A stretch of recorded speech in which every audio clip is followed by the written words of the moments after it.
श्रीमद्भागवती गाथा रहस्यार्थ प्रकाशकम् संशयोन्मूलनचिणं कृष्णं वंदे जगद्गुरुम्।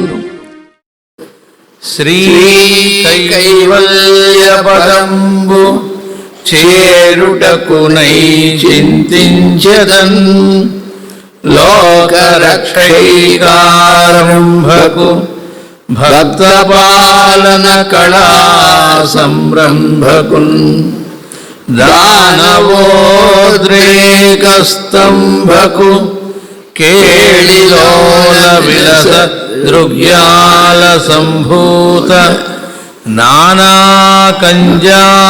భవాండ కుంభకు మహానందాంగనాడింబకున్ లలిత స్కంధము కృష్ణమూలము సుకాలాపాభిరామంబు మంజులతా శోభితమున్ సువర్ణ సుమన సుజ్ఞేయమున్ సుందరోజ్వల వృత్తంబు మహాఫలంబు విమల వ్యాసాల వాలంబునై వెలయున్ భాగవతాఖ్య కల్పతరువు ఉర్విన్ సద్విజశ్రేయమై.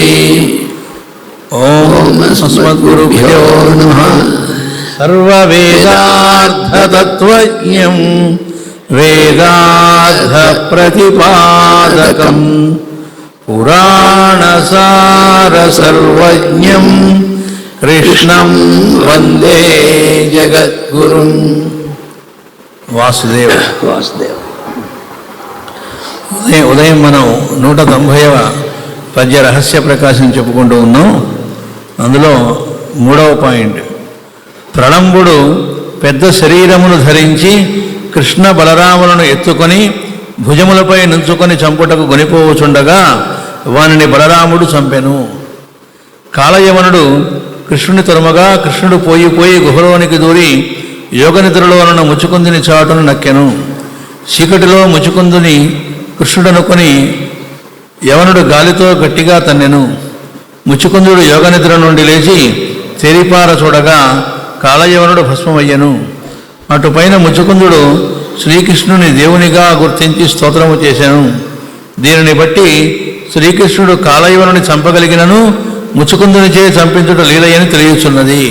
ఉదయం చెప్పారు కదా, అతను గురుపుత్రుడు కనుక ఆయన సంహరించలేదు డైరెక్ట్గా. పౌండ్రక వంశమున పుట్టినవాడొకడు వాసుదేవుని పేరు పెట్టుకుని కృష్ణునకు పోటీగా శంఖము చక్రము మొదలగు ఆయుధములను చేయించుకొని కృష్ణుడు యాదవుడనియు తాను సరియైన ప్రభువనియు ప్రకటించి నారదునితో ప్రగల్భములు పలికి తన్ను పూజింపుమని ఆజ్ఞాపించెను. నారదుడు నీచముగా నిందించెను. నారదుడు శపించుడని భయపడివాడు ఊరుకుండెను. అతడు ఒకనాడు ద్వారకను ముట్టడింపగా కృష్ణుడు వధించెను. పౌండ్రక వాసుదేవుడు అని చెప్పి వాడు నేనే అసలైన వాసుదేవుణ్ణి అని, మరి వాసుదేవుడికి సింగచక్రాలు ఉన్నారు కదా, తయారు చేయించుకున్నాడు. వాడే స్వయంగా అయితే తయారు చేయించుకోవడం ఎందుకు? కృష్ణుడు ఎక్కడ తయారు చేయించుకొని మోసుకోలే. ఆయన సంకల్పించిన మాత్రంతో అవి ఫిజికల్గా ఉండేవి కాదు, అసలు అవి ఫిజికల్ బ్రెయిన్కి సంబంధించినవి కాదు. అవి మాస్టర్ గారు భాగవత రస ప్రకాశంలో 9వ భాగంలో ఒక చోట వర్ణిస్తారు. అంటే దేహంలో కూడా వాళ్ళ కాళ్ళల్లో చేతుల్లోనూ ముఖ్యంగా కాళ్ళలో వజ్రరేఖ అని రకరకాల రేఖలు ఏవి ఉంటాయి అవతారమూర్తులకి చెబుతూ అక్కడే ఇంకో మాట కూడా చెప్పారు. నారాయణ కోచంలోది కోట్ చేస్తూ మాస్టర్ గారు చెప్పింది ఏంటంటే, అవన్నీ సంకల్ప మాత్రం చేత వాళ్ళ ద్వారా ఉద్భవించే తేజోమయమైనవి తప్ప ఫిజికల్ ప్లేన్కి సంబంధించినవి కాదు. వాడేదో ఫిజికల్గా ఏవో తయారు చేయించుకొని ఒక వడ్రంగం దగ్గర ఎవరి దగ్గర అవి చేయించుకొని పట్టుకొని నేనే వాసుదేవుడిని అనటమే కాకుండా వాడు ప్రకటించుకుంటే వాడి మొహం, కానీ నారదుడిని నేనే ఒరిజినల్ వాసుదేవుడిని నువ్వు నన్ను స్తుతించు అన్నట్ట. నారదుల వారిని వాసుదేవుడిని నేనే అని చెప్పి నువ్వు స్తోత్రం చేసి ప్రచారం చేయన్నాడు. పైగాను మంచి ప్లాటినా కబురు చేశాడు కృష్ణుడికి, నువ్వు మర్యాదగా నీ శంఖ చక్రాలు అవన్నీ తీసి పక్కన పెట్టు, నువ్వు కదా లేదు నీ వాసుదేవ నామం కూడా నువ్వు క్యాన్సిల్ చేసుకో అని కృష్ణుడు కబురు చేశాడు. వాడు ఏదో పేరు మార్చుకొని రిజిస్టర్ ఆఫీసులో అన్నట్టుగా చెప్పాడు. అంతేకాకుండా చివరికి ఏం చేశాడు, కృష్ణుడికి యుద్ధానికి పోయాడు, సరే వధింపబడ్డాడు. అది వేరే చెప్పక్కర్లేదు. యుద్ధానికి వెళ్లే ముందు లాస్ట్ మెసేజ్ కృష్ణుడికి ఏమి ఇచ్చాడంటే, లోకంలో వాసుదేవుడు ఒక్కడే ఉండాలి అని ఇచ్చాడు. అలాగే అన్నాడు కృష్ణుడు.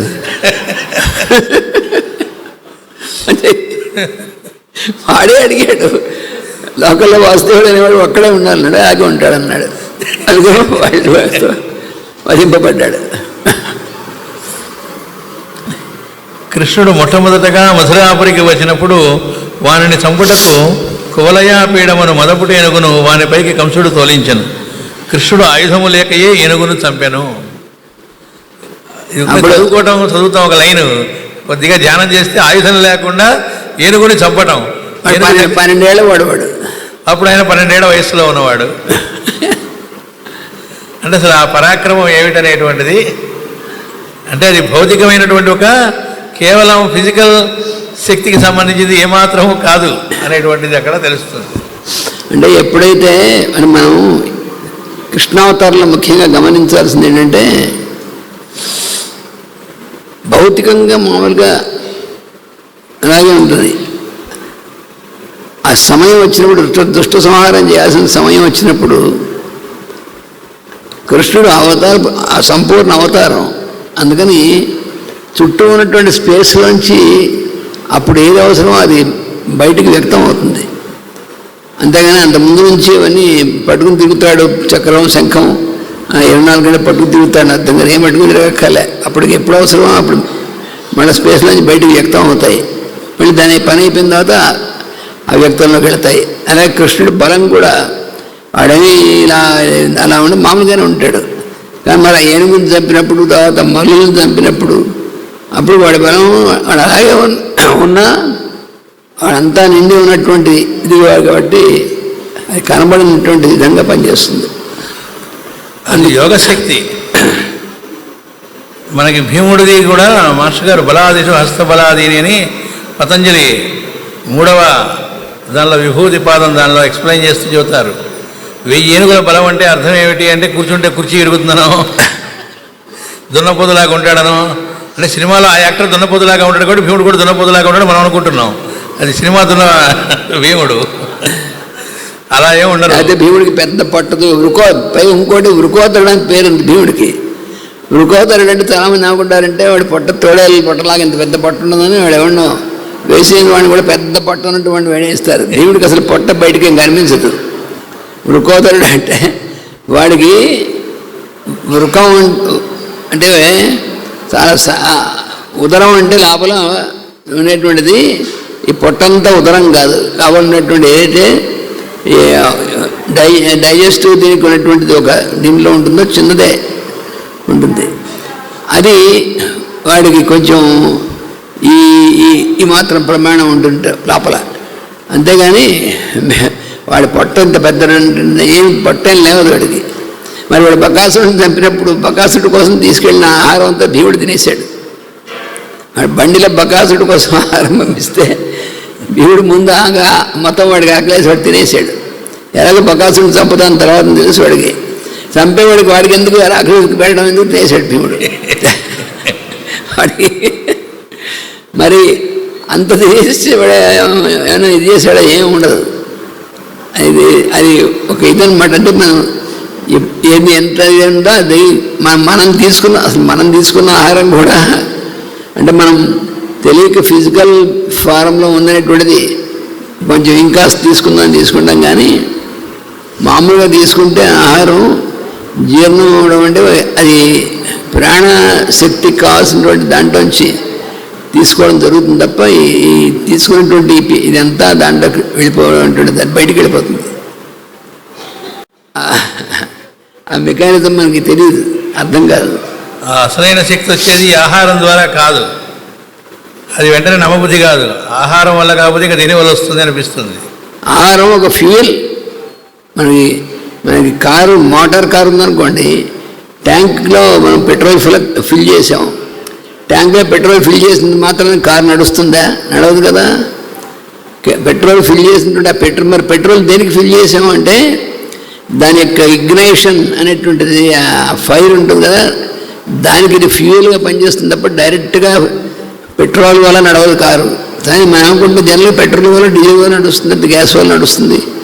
వీటి వల్ల నడవడం కాదు. దానికి ఆ ఇగ్నైట్ చేసిన తర్వాత వచ్చే ఫైర్కి, అంటే మనం కట్టెలు వెలిగించామనుకోండి, కట్టెలు పెద్ద ఉంటాయి, ఒక చిన్న ఫైర్ వెలిగిస్తే ఈ ఫైర్తో అవి కాలిపోతాయి. అలాగే ఈ ఫ్యూయల్ని కాల్చి దాంట్లో తెచ్చేటువంటి ఎనర్జీ పనిచేస్తుంది తప్ప డైరెక్ట్ ఇది కాదు. అలాగే మన ఆహారం కూడా అంతే. మనం తీసుకున్నటువంటి ఆహారం మనకి ఇచ్చేసే ఆహారం అనేటువంటి ఫ్యూయల్గా పనిచేస్తే మనలో ప్రాణశక్తి దాని నుంచి దాన్ని ఇగ్నైట్ చేసి దాన్ని ట్రాన్స్ఫార్మ్ చేస్తుంది. అది ఇక్కడ జరిగేది. మిగిలినటువంటి దాన్ని బయటికి విసిరేస్తుంది. అదే మన మలమూత్రాల విసర్జనలో బయటికి పోయేది. ఇది జరిగేది. మాస్టర్ గారు చెప్పారు, ఒక ఏనుగు అంత శక్తి కావాలనుకోండి, రోజు ఏనుగు దగ్గరికి వెళ్ళడం, దాన్ని టచ్ చేయడం, దానికి సేవించడం, కొన్ని రకాల సాధనలు చెప్పారు. అవి చేస్తే ఆ ఏనుగు అంత శక్తి వస్తుందిట. అలాంటిది 1000 ఏనుగుల బలం ఆయనకు ఉన్నది. అంటే అర్థం ఆ సమయంలో ఇందాక చెప్పారు కదా, అవసరపడ్డప్పుడు ఎదుటివాడిని వీళ్ళు కొట్టాలనుకోండి యుద్ధంలో, అక్కడ 1000 ఏనుగుల బలం ఉపయోగించాలంటే వాళ్ళు సంకల్పించగానే అంత శక్తితో అవతలవాడికి పంచిపడుతుంది. వాళ్ళు 500 అనుకుంటే 500 అంత సంకల్పంలో ఉంది తప్ప అక్కడ ఉన్న ఫిజికల్గా శరీరంలో అదేదో కాదు. ఇంకోటి కూడా మాస్టర్ గారు చెప్పారు, అక్కడ కరాటే అనేటువంటిది ఇప్పుడు అనుకుంటున్నది కాదు, కరాటే దో అని ఒక శాస్త్రం ఉన్నది. నేను కొన్ని గ్రంథాలు కూడా తెప్పిస్తూ ఉన్నాను, షిప్లో వస్తూ ఉన్నాయని కూడా ఆ ప్రసంగంలో మనం వినొచ్చు, యోగ ప్రసంగాలు. అందులో ఉన్నటువంటిది చెబుతూ ఆయన ప్రాణశక్తి మన దేహం అంతటా చక్కగా ప్రసరించడం అనేటువంటిది, దాన్ని చక్కగా ఉద్దీపన చేసుకోవటం అనేటువంటిది, దానికి సంబంధించింది కరాటే అనేది అని చెప్పారు. అది షింటో అని ఒక బౌద్ధ శాఖకు సంబంధించింది అని కూడా చెప్పారు. అంతే తప్ప అది కేవలం ఒకళ్ళొకళ్ళు కొట్టుకోవడానికి సంబంధించింది కాదు. యోగశక్తి అనేది మనలో చక్కగా బాగా ప్రసరించడం, దాన్ని ఇది చేసుకోవటం, దానికి సంబంధించిందే ఇవన్నీ కూడా. కాబట్టి అలాగే అవి ఆ రకమైనవి. ఇదైతే అసలు అది కూడా కాదు, సాక్షాత్తు ఆయన వైకుంఠవాసి. అవి పూర్తి సంకల్పం మాత్రం తేజోమయ కక్షలో ఉండి అలా వచ్చేటువంటివి తప్ప ఫిజికల్ పెయిన్కి సంబంధించినవి కానే కాదు అవి. కృష్ణుడు మొట్టమొదటగా మధురాపురికి వచ్చినప్పుడు వారిని చంపుటకు ఇది అయిపోయింది.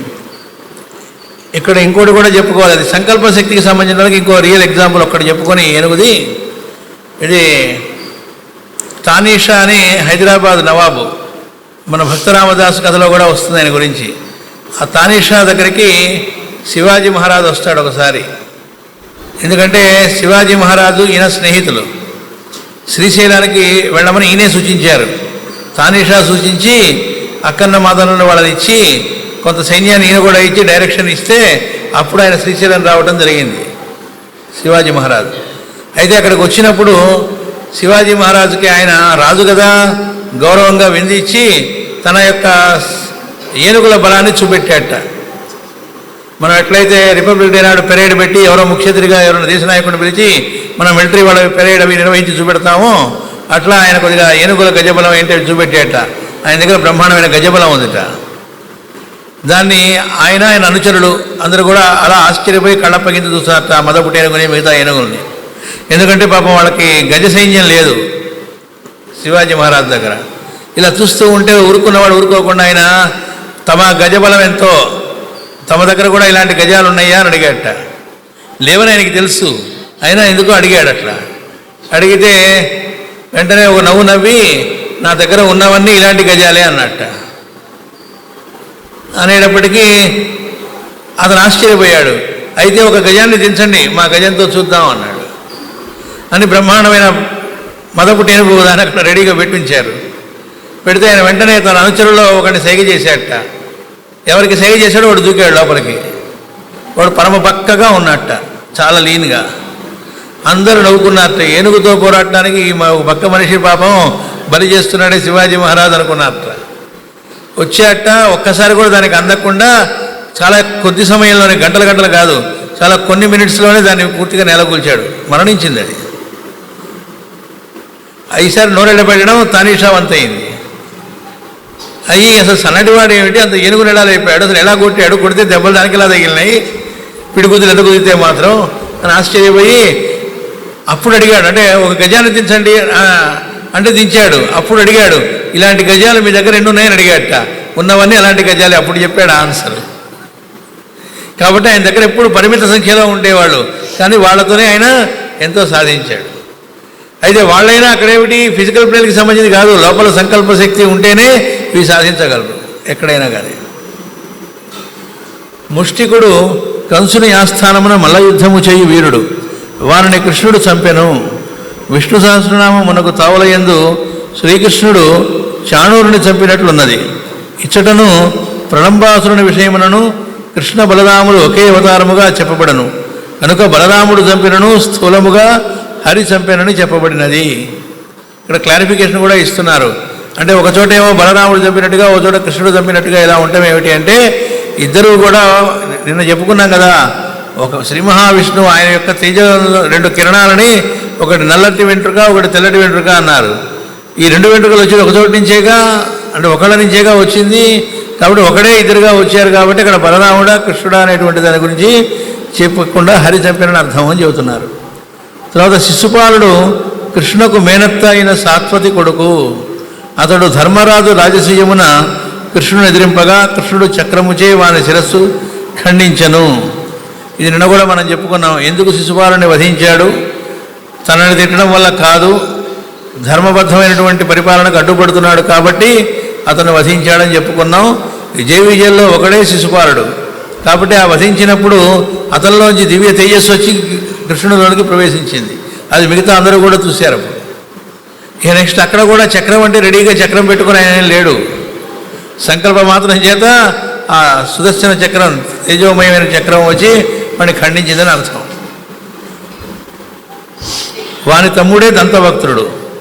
తర్వాత వత్సాసురుడు ఆవు దూడ రూపమున పశువుల పాకలో నుండి గోవులను చంపినగా కృష్ణుడు వానిని చంపెను. బకాసురుడు కొంగ రూపమున వచ్చి కృష్ణుని ముక్కుతో చంపపోగా వాని ముక్కు పట్టి కృష్ణుడు చీల్చి చంపెను. అఘాసురుడు కొండచిలువ రూపమును ధరించి గోవులను గోపబాలులను కృష్ణుని కూడా మృంగెను. లోపల నుండి వాని పొట్ట చీల్చి చంపి కృష్ణుడు తన యాశ్రితులను రక్షించెను. రుక్మి అనువాడు రుక్మిణి సోదరుడు. కృష్ణుడు రుక్మిణిని అపహరించగా రుక్మి అడ్డుపడి యుద్ధము చేసెను.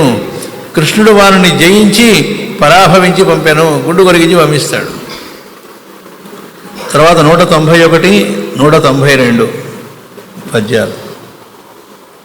మరియును బల భీమార్జున ముఖ్య చాపధర రూప వ్యాజతంగ్రూరులన్ ఖలులన్ దుష్టధరాతలేశ్వరుల సంగ్రామైక పారీణ దోర్బల కేడిందురుమాడి సర్వధరణీ భారంబు మాయించి సాధుల రక్షించిన ఎట్టి కృష్ణుని అనంతుంగొల్తు నెల్లప్పుడున్. తన కాలమున దుష్టులై పెచ్చు పెరిగిన రాజుల బారి నుండి మంచివారిని రక్షించుటకు దుష్టులను చంపుట తప్ప మరి యొక్క మార్గము లేకపోయినది. కనుక బలరాముడు, భీముడు, అర్జునుడు మొన్నగు మహావీరుల శస్త్రాస్త్ర విద్యల పాండిత్యము వంకబెట్టి తాను వారి మాటున అభిప్రాయముల రూపమున అంతర్యామి అయ్యుండి మహాయుద్ధము కల్పించి దుష్ట సంహారము చేసి భూమి బరువు పోగొట్టెను, సాధుజనులకు సంతోషము కలిగించెను. అట్టి శ్రీకృష్ణుని లీలలకు అంతము లేదు, వానినే నిరంతరము ప్రార్థించదను. ఇక్కడ క్లియర్గా ఇచ్చారు. అంటే కృష్ణుడి ఖాతాలో ఉన్నవే కృష్ణుడు కాదు సంహరించింది. అటు బలరాముడు, భీముడు, అర్జునుడు, మున్నగు మహావీరుడు అన్నారు. వాళ్ళందరి యొక్క శస్త్రాస్త్ర విద్యల పాండిత్యం వంకబెట్టి వారి మాటను అభిప్రాయాల రూపమున ఉండి, నేను చంపుతున్నానని అనుకోవచ్చు, అభిప్రాయపడవచ్చు భీముడు, అలాగే అర్జునుడు అనుకోని ఉండొచ్చు. కానీ వాళ్ళు అనేక మందిని సంహరించారు. ఒక్క భారత యుద్ధంలోనే కాదు, అంతకుముందు కూడా జైత్రయాత్ర రూపంలో వెళ్ళి అనేక మందిని సంహరించాడు. ఇద్దరు కూడా, అటు భీముడు కానీ ఇటు అర్జునుడు కానీ. ఆ తర్వాత మహాభారత యుద్ధంలోను. అందుకేగా మహాభారత యుద్ధంలో ముందుగానే నేను యుద్ధం చేయనది అన్నప్పుడు, అరే బాబు నువ్వు కాకపోతే ఇంకోటి నిలబెడతాను, ఇక్కడ ఆల్రెడీ వాళ్ళందరూ నా చూపుతో వధింపబడ్డారు. మనకు భాగవత రహస్యప్రకాశం 4వ భాగంలో ఒక చోట వస్తుంది. మాస్టర్ గారు అక్కడ వ్యాఖ్యానంలో వివరించారు. ఏమనంటే అర్జునుడు బాణాలు వేస్తూ యుద్ధం చేస్తూ ఉంటేట వాళ్ళ అర్జునుడిని చూడట్లేదట, సారథిగా ఉన్న కృష్ణుని యొక్క తేజస్సును చూస్తూ ఆనందంగా కృష్ణుడి తేజస్సును చూస్తూ ఉన్నారట. వాళ్ళ ఇదిలో ఉండగా అర్జునుడి బాణాల దగ్గర వాళ్ళు మరణించారట. అయితే వాళ్ళందరికీ ముక్తి ప్రసాదింపబడింది అని రాశారు అక్కడ. కారణం ఏమిటి అంటే వాళ్ళు అంతకుముందు ఎట్లాంటి వాళ్ళు అయి ఉన్నప్పటికీ దేహత్యాగ సమయంలో పరమాత్మను దర్శిస్తూ ఆయనకు తెలియకుండా ఆయన ధ్యానంలో ఉన్నారు కనుక వాళ్ళందరికీ కూడా ముక్తి ప్రసాదింపబడింది అని రాశారు. ఇంతకీ విషయం ఏంటంటే అక్కడ కృష్ణుడి వల్లే వధింపబడ్డారు తప్ప కనబడుతూ ఉన్న అర్జునుడి వల్ల కాదు అని అర్థం. దీనికి ఇంకొకటి మనకి పెద్దలు చెప్పేది, ఆ మహాభారత యుద్ధం అంతా పూర్తయిన తర్వాత అన్ని రోజులు అయిన తర్వాత మరి ఈయన రథం నడిపేవాడు అన్నప్పుడు దాని నియమాలు పాటించాలి, డ్రైవర్ నియమాలని. రోజు ఆయన దిగి ఆ వెనక తలుపు తెరిస్తే ఈయన దిగేవాట రథంలో నుంచి అర్జునుడు. కానీ చివరి రోజు మాత్రం అర్జున ముందు నువ్వు దిగు అన్నట్ట. దిగు కాదు దూకు అన్నట్ట. సరే దిగమనో మొత్తానికి. అర్జునుడు అదేంటని క్వశ్చన్ వేయలే, మారు మాట్లాడక దిగాట, కాబట్టి బతికిపోయాడు. తర్వాత స్వామి దూకాట, అంతే. అది భగ్గును మండిపోయిందిట మొత్తం, అది బ్లాస్ట్ అయినట్టుగా. ఏంటిదంతా అని అడిగాట. ఇన్నాళ్ళు నిన్ను సంహరించడానికి అని చెప్పి వాళ్ళు వేసిన దివ్యాస్త్రాలన్నింటినీ కూడా నేను అదివి పట్టి ఉంచాను అని చెప్పాడు. వాళ్ళు ఎప్పుడు సూచన చేస్తారు, విన్నావా బ్రతికిపోతాం, నువ్వు దిగు అంటే కాదు నువ్వే దిగన్నాడు అనుకుంటే దిగేస్తారు, తర్వాత మనం ఉండం. అందుకే మనం గురువు గారు ఎప్పుడో సూచన చేస్తారు, ఒక్కోసారి చేస్తే ఈయనకేం తెలుసులే ఏదో చెబుతారు, ప్రాక్టికల్గా ఇదంతా ఇది కాదు ఇట్లా అనిపిస్తుంది. కానీ వాళ్ళు చెప్పింది చేస్తే ఆ తర్వాత చేస్తే ఎలాగో తెలుస్తుంది, చేయనప్పుడు తర్వాత చెప్పుని చేస్తుంటే ఎంత బాగుండేది ఇప్పుడు అర్థమవుతోంది అనేది బాగా ఎక్స్పీరియన్స్ అవుతుంది. ఎందుకు వాళ్ళు అలా చెప్తారండి, పూర్తిగా లేకపోతే ఏమవుతుందో కూడా చెప్తే ముందే జాగ్రత్త పడతాం కదా అంటే ప్రకృతి నియమాల్ని ఉల్లంఘించరట. ఎంతవరకు చెప్పాలో అంతవరకే సూచిస్తారట. ఒకసారి సత్యసాయిబాబా వారి దగ్గరికి రెగ్యులర్గా వచ్చేవాళ్ళు ఎవరో వెళ్ళొస్తామని పర్మిషన్ అడిగారట. వెళ్ళేటప్పుడు అడిగితే ట్రైన్ టైం అవుతోంది వెళ్ళొస్తాం అంటే ఉండండి అన్నారట. రేపు వెళ్ళదు కాలే అన్నారట. నాకు రేపు చాలా పనులు ఉన్నాయండి అర్జెంటుగా బయలుదేరాలి అన్నారట. ఆయన కామ్గా ఊరుకున్నారట, ఇంకేం మాట్లాడరు వాళ్ళు, మాట చెప్తే వినాలంతే. సరే బయటకు వచ్చిన తర్వాత ఎందుకో సరే ఎందుకు చెప్పారోలే అని ఆగేట. ఆ రోజు ఆ ట్రైన్కి యాక్సిడెంటే చాలామంది చచ్చిపోయారు. అంటే దానిలో వెళ్ళుంటే రేపు చాలా అర్జెంటు పని కాదు, ఈ లోపల చాలా అర్జెంటుగా బయటికి పోవటం ఉంటుంది పైలోకానికి. ఇలాంటివి మహాత్ములు ఎన్ని రకాల ఉదాహరణలు ఉంటాయి. ఆ చెప్పింది కనుక మనం పాటించకపోతే ఏమండి అది అంతా ఎక్స్ప్లెయిన్ చేయొచ్చు కదా, అది రైలు ఇలా పడిపోతుంది కాబట్టి నీకు డేంజరు. ప్రకృతి నియమాలని ఉల్లంఘించారు, అవి రివీల్ చేయరు, సూచనగా చెప్తారు, విన్నామా బాగుపడతాం.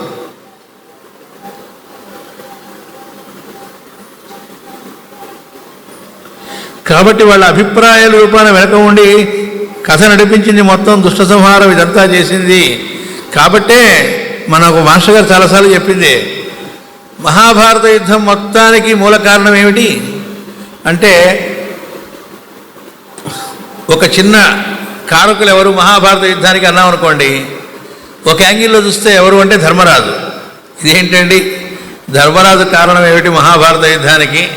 కౌరవులు కదా, పైగా కౌరవుల ఎడల వాళ్ళు కౌరవులు పాండవుల ఎడల ముఖ్యంగా ద్రౌపదిని అవమానించడం చేశారు, దానివల్ల వాళ్ళు నశించారు, అదంతా నిజమే. కానీ ఇంకో యాంగిల్లో చూస్తే మాస్టర్ గారు మనకు తెలియజేసింది, ధర్మరాజు టంగ్ స్లిప్ అవ్వటం వల్ల ఇంత కథ నడిచిందట. అందులో ధర్మరాజు టంగ్ స్లిప్ అవ్వడం ఏంటండి, మహనీయుడైన ఆయన ఎట్లా పడితే ఇలా మాట్లాడటం ఉండదు కదా. అంటే మహాత్ములైన వాళ్ళు చిన్నది చేసేదని ఎఫెక్ట్ కూడా చాలా పెద్ద లెవెల్లో ఉంటుంది. ఒకసారి నారదుడు వచ్చాట ధర్మరాజు దగ్గరికి. వచ్చేటప్పటికి కొత్తగా ధర్మరాజుకి మయసభ అనేటువంటిది వచ్చింది. అది కూడా ఎలా వచ్చింది, దాని వెనక ఎవరు కారణం? కృష్ణుడే. అంటే మొత్తం కృష్ణుడే జగన్నాటకం నడిపిందంతా ఆయనే.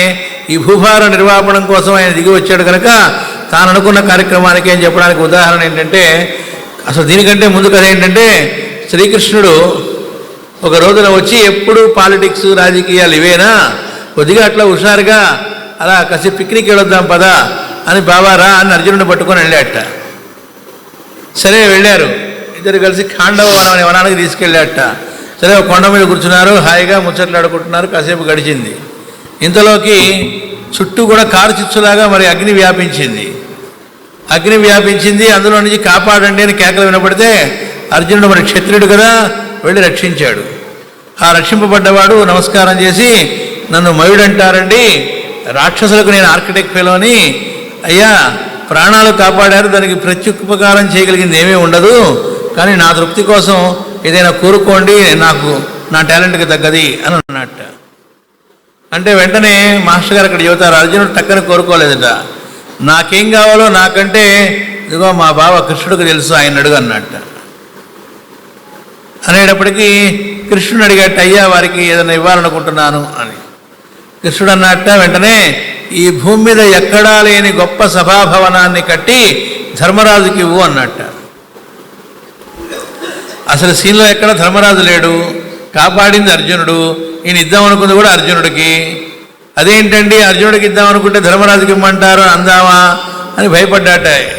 ఆయన చెప్పింది వెంటనే మనం చేయాలి, ఆయనకి తెలియదు ఏమిటి ఎందుకు చెప్పారో అని. మనం చెప్పారు చూడండి, బిందు సరస్సు అని ఒక సరస్సు గురించి. అందులో ఆల్రెడీ యజ్ఞం చేసేట అంతకుముందు బ్రహ్మదేవుడు ఒకటి. ఆ యజ్ఞం పూర్తయ్యాక దానివన్నీ మొత్తం స్తంభాలు గింబాలన్నీ పీకి దానిలో దాచిపెట్టాట బిందు సరస్సులో. అదంతా సింబాలిజం అనుకోండి. అదిగో మళ్ళీ అవే తీసుకొచ్చి రెడీమేడ్గా టక్కని కట్టేసేట. సో చాలా కొద్ది కాలంలోనే మహిసభ ఏర్పడిపోయింది. సరే, అది వచ్చినప్పటి నుంచి చాలా ఆనందపడుతున్నట్ట ధర్మరాజు. ఎందుకంటే భూమి మీద ఇంకెక్కడా లేదు అలాంటి సభాభవనం. వచ్చిన బంధువులందరికీ అది చూపెట్టడం, ఎట్లా ఉందని అడగడం, వాడు చాలా బాగుందని తృప్తి పడుతూ ఉన్నట్ట. పడ్డాడు ఫ్రీగా, పైగా వచ్చింది. మన డబ్బుతో కట్టుకుంటేనే ఒక ఇల్లు, ఎవరైనా వస్తే చూపెట్టి వాళ్ళు బాగుందంటే చాలా ఆనందపడుతూ ఉంటాం. ఈ టైల్స్ రాజస్థాన్ నుంచి తెప్పించానండి, అక్కడి నుంచి అండి, ఇక్కడి నుంచి ఏదో చెబుతూ ఉంటాం. ఈ వుడ్ స్పెషల్గా తెప్పించానండి, అక్కడి నుంచి అండి, ఇంకా ఉత్సాహంగా చెబుతాం. అలాంటిది ఇంపోర్ట్ చేసి తీసుకొచ్చాము. అలాంటిది భూమి మీద ఎక్కడా లేని సభాభవనం, అది కూడా ఏం కష్టపడ్డా. పోనీ ఏమన్నా కష్టపడ్డా అంటే అర్జునుడు కాసేపు ఏదైనా రక్షించడానికైనా ఫ్రీగా వచ్చినట్టు ఒక రకంగా. దాంతో తెగ ఆనందంగా చూపెడుతున్నాడు. మంచిదే. ఒకరోజు నారద మహర్షి వచ్చాడు, ఆయనకి చూపెట్టాడు. అయితే మిగతా వాళ్ళు అలా కాకుండా నేను క్యాజువల్గా చూస్తున్నాడు. అబ్బా సూపర్, అది ఇది లేవనట్లే, మరి దూరం తీరద్దు, అలా ఉంటే ఏం తీరుతుంది. అందుకని ఆగలేక ఓ మాట అడిగాట కొద్దిగా అతిశయంగా, ఇలాంటి సభాభవనం మీరు ఎక్కడైనా చూసారా అన్నట్ట. కొద్దిగా టోన్ మార్చి, ఇదిట టంగ్ స్లిప్ అవ్వటం. ఇది కూడా టంగ్ స్లిప్ అవ్వడం అంటే ఎట్లా అండి అంటే వాక్కుని ఎలా వాడాలో తెలుసుకోవాలి మనం. అంటే అది కూడా అపచారమే. అది కూడా ఎవరితో పోయిపోయి నారద మహర్షితో మహాత్ములతో అలా ఉండొచ్చా? నారద మహర్షి అన్నాడు, నువ్వు చెప్పినట్టు ఈ భూలోకంలో చూడలేదు అన్నాడు. అంటే పై లోకాల్లో, మిగతా లోకాల్లో దాని ముందు పెద్దదేం లెక్కలేదు అనేటువంటిది తెలిసేట్టుగా ఇలాంటి బోడని చూసాను లేవా అని వేరే అనకుండా నువ్వు చెప్పినట్టుగా భూలోకంలో లేదు, ఈ భూమి మీద లేదు అని చెప్పాడు. అంటే మరి వేరే లోకాలని ఆయన అన్ని లోకాలు తిరుగుతూ ఉంటాడు కదా, అయితే వేరే లోకాలు ఉన్నాయన్నాడు. వేరే లోకాలు ఏమన్నా చెప్తాను నేను అని చెప్పి మొత్తం చెప్పకపోవాలి. అక్కడ వాడికి బాగా ఎక్కి అక్కడ కూడా అనుకున్నట్ట ఆయన ఆ మాట అనగానే వారిని అనుకున్నట్ట. మాస్టర్ గారు అక్కడ చెప్పటం, మాస్టర్ ఎక్స్ప్రెషన్ వారిని అనుకున్నట్ట. నారదుడు ఓడి దుంపదగా నీ సంగతి చెబుతా అనుకున్నట్ట మనసులో. అంటే ఒకటి అక్కడ తమాషా ఏంటంటే ధర్మరాజు ఆ ప్రశ్న వేయకపోతే కథ నడవదు, కథ మొత్తానికి మూలం అది. ఆ ప్రశ్న ధర్మరాజు వేయాలంటే వాడి బుద్ధిని ప్రచోదనం చేసింది వాసుదేవుడే. మొత్తం ఆయనే మొత్తం నాటకం నడిపించినంత వాసుదేవుడే. ఆయన వాడి బుద్ధిగా ఆ ప్రశ్న వేయద్దామనే సంకల్పం కలిగించాడు. అక్కడ ఆ ప్రశ్న ఈయన వేశాడు. వేస్తే నారద మహర్షి పట్టుకున్నాడు. అంటారు కుక్కెం పట్టుకున్నట్టుగా మాటలు జాగ్రత్తగా ఉండాలి. కుక్క వేసి బావిలో గాలం వేసి తీస్తాను చూడండి, అలా గాలంలాగా పట్టుకున్నట్టు అవుతాయి మాటలు కొన్ని. అక్కడ వెంటనే అన్నట్టు ఆయన అంటే ఈ భూమి మీద ఎక్కడా చూడలేదన్నట్ట. అంటే వేరే లోకల్లో ఉన్నాయనేగా, అంటే మరి ఇంకా దీన్ని మించిన ఉన్నాయా అని అంటే చెప్తా విను అని యమసభ, కుబేర సభ, వరుణ సభ, ఇంద్రసభ ఇలా మొదలుపెట్టి మాస్టర్ గారు అక్కడ చెబుతారు. ఉన్నది 14 లోకాలు, లోకానికి కూడా చెప్పిన 14 సభలు చెప్పాలి, 18 సభలు చెప్పాడు. సభాపర్వం అంటారట దాన్ని. చెబుతూ ఉంటే వింటూ ఉన్నట్ట. ఇంద్రసభ చెప్పాడు, వరుణ సభ చెప్పాడు. ఇంద్రసభ చెప్పినప్పుడు ఇంద్రసభలో హరిశ్చంద్రుడు ఉన్నాడని చెప్పాడు. వాళ్ళన్నారు వీళ్ళని మా నాన్నగారు ఉన్నాడని చెప్తాడేమో అనుకుంటున్నాడు. వీడు ఎదురు చూస్తాడు. వాళ్ళ నాన్నగారు ప్రసక్తి రాలేదు. వాళ్ళ నాన్నగారు కూడా ఆ సభలో ఉన్నారేమో అని పాపం ధర్మరాజు కూడా పాపం ఇదేం వేరే ఇదేం కాదు, తమ హరిశ్చంద్రుడితో పాటు మా నాన్నగారు కూడా అంత మంచి పని చేశారు కదా, ఇక్కడ ఉన్నారు కదా అని అడిగాడు. ఆ సభలో ఎక్కడా కనబడలేదు. పోనీ అక్కడ వరుణ సభ అన్నాడు, అందులోనూ కనబడలేదు. ఈ సభ ఆ సభ ఎక్కడ కుబేరుడి సభ అన్నాడు, అందులోనూ కనబడలేదు. అందులో కూడా వినబడలేదు వాళ్ళ నాన్నగారి పేరు. లిస్టులో రావట్లే చూస్తాడు, ఎందుకు ఏ లిస్టులో రావట్లేదు, మా నాన్నగారు ఏ లోకంలో ఉన్నట్టు అని. చివరికి అప్పుడు వచ్చి యమసభ అన్నాడు. ఇదేమో మయసభ, అది యమసభ అన్నమాట. ఆ యముడి యొక్క సభలో ఎవరో ఉన్నారని వర్ణిస్తూ అక్కడ మీ నాన్నగారు కూడా ఉన్నారు అని వీడికి లోపల కలక్కుమని ఓరిందింపలేగా. హరిశ్చంద్రుడు ఏమిటి అక్కడ, మిగతా వాళ్ళందరూ ఆ సభలో ఉండమేమిటి, మా నాన్న యముడి సభలో ఉండమేమిటి, గౌరవప్రదమైన పోస్టులోనే ఉన్నాడు, అక్కడ గౌరవప్రదంగా ఉన్నాడు. ఏదైనా యమసభ, ఎంతైనా యమసభ కదా అది. యమలోకం అంటే ఎంతైనా మరి అందరూ అక్కడ వాళ్ళందరినీ కూడా శిక్షించే ప్లేస్ కదా. అందుకని మా నాన్నగారు అక్కడ ఉన్నారేమిటి వీడికి. అప్పుడు మళ్ళీను ఎలా అడగాలి, పెద్దవాళ్ళని ఎలా అడగచ్చు అక్కడ, అది కూడా ఉంది. ధర్మరాజు అప్పుడు ఏమడగాలి, ఏమండి హరిశ్చంద్రుడు ఆ సభలో ఉండమేమిటి, మా నాన్నగారి సభలో ఉండమేమిటి అని డైరెక్ట్గా అలా అడుగుతాడా, అలా అడగలేదు. అలా అడగకుండా జాగ్రత్తగాను ఇంద్రసభలో ఉండడం కోసం హరిశ్చంద్రుల వారు ఏం ఆచరించారు, మరి మా నాన్నగారు యమసభలో ఉన్నారు కదా, ఇంద్రసభలో ఉండడం కోసం హరిశ్చంద్రుల వారు ఏం ఆచరించారు అని అడిగాడు. ఏమి చేయటం వల్ల మా నాన్నగారి కంటే ఎక్స్ట్రా ఆయన ఏం చేయటం వల్ల అక్కడ ఉన్నారు అని అడిగాడు. పార్లమెంటరీ లాంగ్వేజ్లో అడిగాడు అప్పటి పార్లమెంట్లో. అప్పుడు అనుకున్నాడు, నాలుగు చూస్తున్నాడు, ఎలాగో అడుగుతాడని చెప్పి అలా నాన్న దారికి అనుకున్నట్టు లోపల. అక్కడ చెప్పేట, మీ నాన్న మంచివాడు, హరిశ్చంద్రుడు మంచివాడు, మీ నాన్న దాన ధర్మాలు చేశాడు, హరిశ్చంద్రుడు చేశాడు, మీ నాన్న ఆయన సత్యవంతుడు, మీ నాన్న కూడా సత్యమే పలికాడు, ఎప్పుడు అసత్యం పలికాడు. సిమిలారిటీస్ చెబుతూ వచ్చాట. చెప్తే ఇది చూస్తున్నాడు, మరి ఏంటి తేడా అన్నట్టుగా. ఆయన రాజస్వయాగం చేశాడు, మీ నాన్న చేయలేదు, ఒక్కటి తేడా. ఎవరు రాజస్వయాగం చేస్తే వాళ్ళు స్వర్గానికి వెళతారు అన్నట్ట. అయ్యో మా నాన్న చేసిపోతే బాగుండేది అనుకున్నట్ట అని డీలా పడుతూ ఉంటే అప్పుడు మళ్ళా వెంటనే ఆయన అందించడం, రాజస్వయం ఎవరు చేసినా వాళ్ళ పూర్వీకులు 4 ఫాదర్స్ అందరూ కూడా స్వర్గానికి వెళతారు. ఇప్పుడు ఉత్సాహం వచ్చింది. అంటే ఏముంది, నువ్వు చేసినా మీ నాన్నగారు స్వర్గానికి వెళ్తారు, మర్చిపోయాను, మొన్న నేను నరకలోకానికి వెళ్తే మీ నాన్న కనబడి మా వాడిని కొద్దిగా రాజస్వయాగం చేయమని చెప్పని అన్నాడు. ఎక్కడి నుంచి అక్కడికి తీసుకొచ్చారో చూడండి. వాళ్ళు అబద్ధాలు అంటారుగా, అది కూడా జరుగుండొచ్చు, జరుగుంటుంది. కానీ అన్నిటిగా లింక్ ఎలా వస్తుంది సీక్వెన్స్? మాస్టర్ గారు చెప్పినట్టు కృష్ణుడు అనుకుంటేనే ఇక్కడ ఆయన అడగడం కూడా, ఈవెన్ అక్కడ ఆలోకం నుంచి ఆయన అడిగట అన్న అది కూడా కృష్ణుడు రీలే. సరే మొత్తం మరి ఎట్లా చేయటం అన్నట్ట అనగానే పుస్తకం ఇచ్చాట, యాజ్ పర్ టెక్స్ట్ బుక్ అన్నాడు. ఇదిగో దాని ప్రకారం చేయటం, రూల్స్ అండ్ రెగ్యులేషన్స్ ఎలా ఉంటాయని చెప్పాడు మొత్తం అంతా. చెప్పిన తర్వాత ఇంతేనా ఓస్ అన్నాడు. ఓస్ కాదు, ఇది చేయాలంటే ముందు 2 నియమాలు ఉన్నాయి, అది ఫుల్ఫిల్ చేయాలన్నట్ట. ఏమిటదన్నట్ట, ఈ భూమి మీద ఉన్న రాజులందరూ కూడా నిన్ను చక్రవర్తిగా ఒప్పుకోవాలి. ఎందుకు ఒప్పుకుంటారు ప్రతివాడు? అయితే ఆయన ఓ సత్యంత పని, అది ఎలాగో ఈ మధ్యనే ఆయుధాలు వచ్చినాయి మా అర్జునుడికి ఉన్ను భీముడికి అని. అంటే జరిగింది ఏంటంటే, మయసభ ఇచ్చిన తర్వాత వాడికి అర్జునుడికి ఇవ్వాలనే కోరిక ఉంది కదా, కానీ మరి ధర్మరాజు కదా ఇవ్వమంది. అప్పుడు బలి వెలిగిందిట, పెద్దవాడిని గౌరవించకుండా చిన్నవాడిని గౌరవించకూడదు అని. కాబట్టి ధర్మరాజుకి ఇచ్చాడు కాబట్టి అర్జునుడికి ఇవ్వాలంటే మధ్యలో భీముడు కూడా ఉన్నాడు. అందుకని భీముడికి ఒక మహాగదను సృష్టించి ఇచ్చాట, అర్జునుడికి గాంధీవాన్ని సృష్టించి ఇచ్చాట. అయిపోయింది, ఆయుధాలు వచ్చినాయి. దానికోసం ఈ కథ అంతా. ఆ మైసభలోనే వాడు పట్టము, వాడంతటా వాడు అవమానంగా ఫీల్ అవ్వడం, దుర్యోధనుడు అది చూసి ఏడవడం, ఆ సభను చూసి మనకి ఇలాంటిది లేదే అని దానికోసం జోదం మొదలు పెట్టడం, అక్కడి నుంచి కథ అంతా నడిచింది. సరే కాబట్టి ఇద్దరికి ఆయుధాలు ఉన్నాయి కదా, అందుకని ఏం పర్లేదు, అందరు రాజులు ఒప్పుకుంటారు. అంటే ఏదో మాస్టర్ గారు చెప్పారు అక్కడ ఉదాహరణ ఏంటంటేట, గన్నుతో తలుపు కొట్టి కిటికీలోంచి గన్ను పెట్టి తలుపు తెరువు అంటే ఎలా ఉంటుందో అలాట. వాళ్ళిద్దరు ఆయుధాలు పట్టుకొని వెళ్ళి మా అన్నయ్య గారు చక్రవర్తి ఓకేనా అంటే ఎవడు కాదంటాడు, అందరూ ఓకే అన్నారు. అంటే అందరూ ఆటోమేటిక్గా, అంటే తమాషగా మాస్టర్ గారు అక్కడ ప్రజెంటేషన్ చెప్పడం మనకి చెప్పారు. సరే మొత్తానికి ఏమిటి అక్కడ జరిగింది, రాజసూయ యాగం చేయడానికి సిద్ధపడ్డాడు. అయితే ఇంకో మాట కూడా చెప్పాడు. మొదటిదేమో అందరూ నేను చక్రవర్తిగా ఒప్పుకోవాలి, ఓకే. రెండోది ఏంటంటే, ఆ యాగం జరుగుతూ ఉన్నప్పుడు అది ఒక రోజుతో 2 రోజుతో కాదు, కొన్ని సంవత్సరాల పాటు జరుగుతుంది. అన్నాళ్ల పాటు ఎక్కడా కూడా నీ రాజ్యంలో హింస చెలరేగకూడదు, హింస అనేది జరగకూడదు. అతను ముందు ఆగిపోకూడదు, మధ్యలో ఆగిపోకూడదు, రక్తం చింది నేల మీద పడకూడదు. ఒకవేళ మధ్యలో కనుక అధ్వాంతరంగా ఏకాణించితో ఆగిపోతే, ఆ ఆగిపోయినప్పటి నుంచి ఒక 2000 సంవత్సరాల పాటు భూమి మీద ఉన్నటువంటి మానవులకి తిండి నీరు లేకుండా మాడిపోతారని చెప్పాడు. ఇంకో పక్కన రక్తం చింది కనుక పడితే హింస చెలరేగితే మహాజన సంక్షయం, లక్షల మంది మరణిస్తారు. దీని కారణంగా యుద్ధం జరుగుతుంది, మరణిస్తారని చెప్పాడు. ఈ రెండు జరుగుతాయన్నాడు. ఈ రెండు జరగకుండా ఉండాలంటే ఎవరి చేతిలో ఉంది? అప్పుడు ఈయనేం చేశాడంటే కృష్ణుని స్మరించాడు. కృష్ణుడు వచ్చాడు. వస్తే ఇట్లా నారదుడు వచ్చాడు.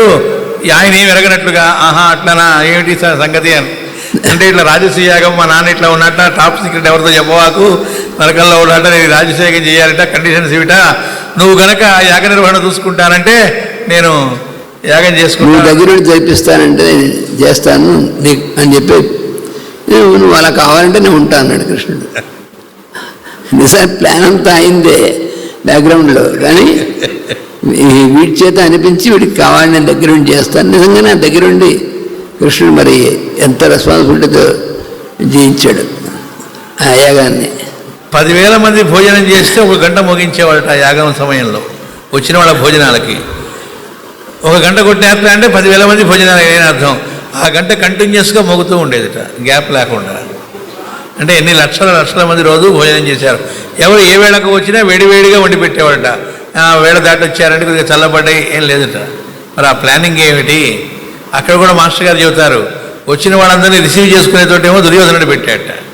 వచ్చిన రాజులందరూ ప్రజెంటేషన్లు తీసుకొని కానుకలు తీసుకొని వస్తారు కదా, చూడండి ఆ పెట్టడం కూడా దుర్యోధనుడు పెట్టాడు. ఎందుకంటే వాడికి ఇంకా కడుపు పంట ఏడుస్తాడు అది చూసి, అప్పుడే కదా కథ పండేది. పైగా ఇంకోటి వాడి రక్షణ వాడికి తీసుకోవడం అంటే ఇష్టం కాబట్టి అక్కడ పెట్టాట వాడిని. కర్ణుడు కూడా ఉపయోగించాట, తీసుకెళ్ళి స్టోర్ రూమ్లో పెట్టాట. ఎందుకంటే అక్కడి నుంచి అన్నిటికీ ఇవ్వాలి. అక్కడ వాడు పిక్కాడు అనుకోండి, ఇవ్వకుండా అక్కడ తేడా వస్తుంది వండే చోట. అప్పుడు ఏ ఋషులకు వచ్చిన వాళ్ళకు అపచారం జరగకూడదు కదా, అందుకని ఎవరిని ఎక్కడ పెట్టాలో అక్కడ పెట్టాట. స్వయంగా తాను కూడా 2 పనులు చేశాట. వచ్చినటువంటి ఋషులు సాధు పుంగవుల యొక్క పాదరక్షల్ని స్వయంగా తీసి తాను భద్రపరిచాట స్వామి. ప్లస్ వాళ్ళకి వడ్డింపజేసి ఆహార పదార్థాలు, ఆ ఎంగిలి విస్తరణను స్వయంగా స్వామి తీసేట, ఎత్తేవాట. అంటే తాను చేయకుండా ఇంకొకరితో చేయించలే, తాను ఆచరిస్తూ వాళ్ళకి చేయించాడు. ఆయనకు అవసరమా యాగం చూసుకోమంటే అర్థం ఎంగిలిస్తాడు ఎత్తమనే. ఎందుకంటేట అలాంటి పని ఎవరైతే చేస్తారో, సాధువులకు సేవ విధమైనది చేస్తారో వాళ్ళు భగవంతుడి మాయను దాటుతారట. సరే, ఇంత యాగం అద్భుతంగా జరిగింది, అంతా బాగానే ఉంది. చివరికి ఏం జరిగింది? శిశుపాలుడు వాడు తిట్టడము, రక్తం చెంది నేలబట్టడం, వాడిని వధించడం జరిగింది. సరే, యాగం పూర్తయింది. యాగం పూర్తయిన తర్వాత అక్కడ మళ్ళా సరే భీష్ముడు అని అడుగుతాడు ధర్మరాజు, ఈ యాగఫలాన్ని ఎవరికి సమర్పించమంటావు అని. అంటే పరమాత్మకి సమర్పించాలి. ఏ రూపంలో ఉన్న పరమాత్మకని? నాయన కృష్ణస్తు భగవాన్ స్వయం, సాక్షాత్ కృష్ణుడు ఆయనే పరమాత్మ, ఆయనకి సమర్పించు అంటే అప్పుడు లేచాడు ఆ శిశుపాలుడు. సరే, మొత్తానికి శిశుపాల వధ అయిన తర్వాత కృష్ణుడికి సమర్పించాడు, అయిపోయింది. ఆ తర్వాత కూడా 4 నెలల పాటు ఉన్నట్టు ఆయన. ఆ యాగం అయిన తర్వాత కూడా ఆయన వేదవ్యాసుడు ఉన్నట్టు చివరి దాకా. మిగతా అందరూ వెళ్ళిపోయారట. ఆ తర్వాత కృష్ణుడు బయలుదేరి వెళుతూ, నాతో ఊరి చివరి దాకా రా అన్నట్టు ధర్మరాజుని. మేము వస్తాం అన్నట్టు మిగతా పాండవులు, మీరు ఇంట్లోనే ఉండండి అన్నట్ట. ఆయన ఒక్కడనే పట్టుకెళ్ళాడు. తీసుకెళ్ళి ఊరి చివర ఓ చెట్టు కింద రథం ఆపించి చెప్పేట, అక్కడ నాయన ఇది చాలా పెద్ద చెట్టు కదా అన్నాడు. అవునండి అన్నాడు. ఇక్కడ ఎన్నో కొమ్మలు ఉన్నాయి, దీనికి శాఖలు ఉన్నాయి, ఎన్నో వందల పక్షులు గూళ్ళు కట్టుకొని నివసిస్తున్నాయి ఇక్కడ. అవునండి అన్నాడు. ఇప్పుడు ఈ చెట్టు మొదట్లో గనక మనం గనక తగలబెట్టామనుకో ఆ పక్షులన్నీ ఏమవుతాయి అన్నట్ట. చెట్టు మొత్తం తగలబడుతుంది కదా, అంటే పక్షులు నిరాశ్రయులైతే ఎగిరిపోతాయి. ఎలా ఉంటాయి అక్కడ? ఎగిరిపోతాయి. ఇప్పుడు ఈ చెట్టు మొదల్లాంటి వాడివి నువ్వు, అందరూ నేను చక్రవర్తిగా, ఈ భూమి మీద నన్ను చక్రవర్తిగా అంగీకరించారు. నీ దగ్గర ఏదన్నా తేడా జరిగితే ఎఫెక్ట్ అందరికీ పడుతుంది. ఇక్కడ జరగకూడదు జరిగింది, రక్తం చింది నేల మీద పడకూడదు, పడింది. కాబట్టి మహాజన సంశయం అనేది ఖాయం ఫ్యూచర్లో. అయితే దానికి కారణం నువ్వు కాకుండా నేను కాపాడుతాను. ఎప్పుడు నువ్వు నన్ను నమ్ముకొని యాగ సంరక్షణ చూడమన్నావు, నిర్వహణ, అంతేకాదు నేను చెప్పినట్లుగా ఫాలో అయ్యావు.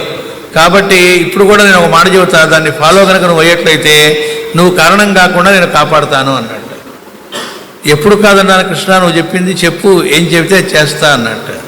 అప్పుడు ఆయన చెప్పాట, ఎలాగూ నన్ను భగవంతుడిని విశ్వసించి నాకు సమర్పించావు కదా యాగఫలాన్ని, నేనే వాసుదేవుణ్ణి అని, పరమాత్మనని. ఈ రోజు నుంచి ఎవరు ఎప్పుడు వచ్చి నిన్ను ఏది అడిగినా అది నేనే అడుగుతున్నానని భావించి, ఎవరికి ఇస్తున్నా నాకే ఇస్తున్నానని భావించి ఇవ్వు. ఇది మొదటి నియమం.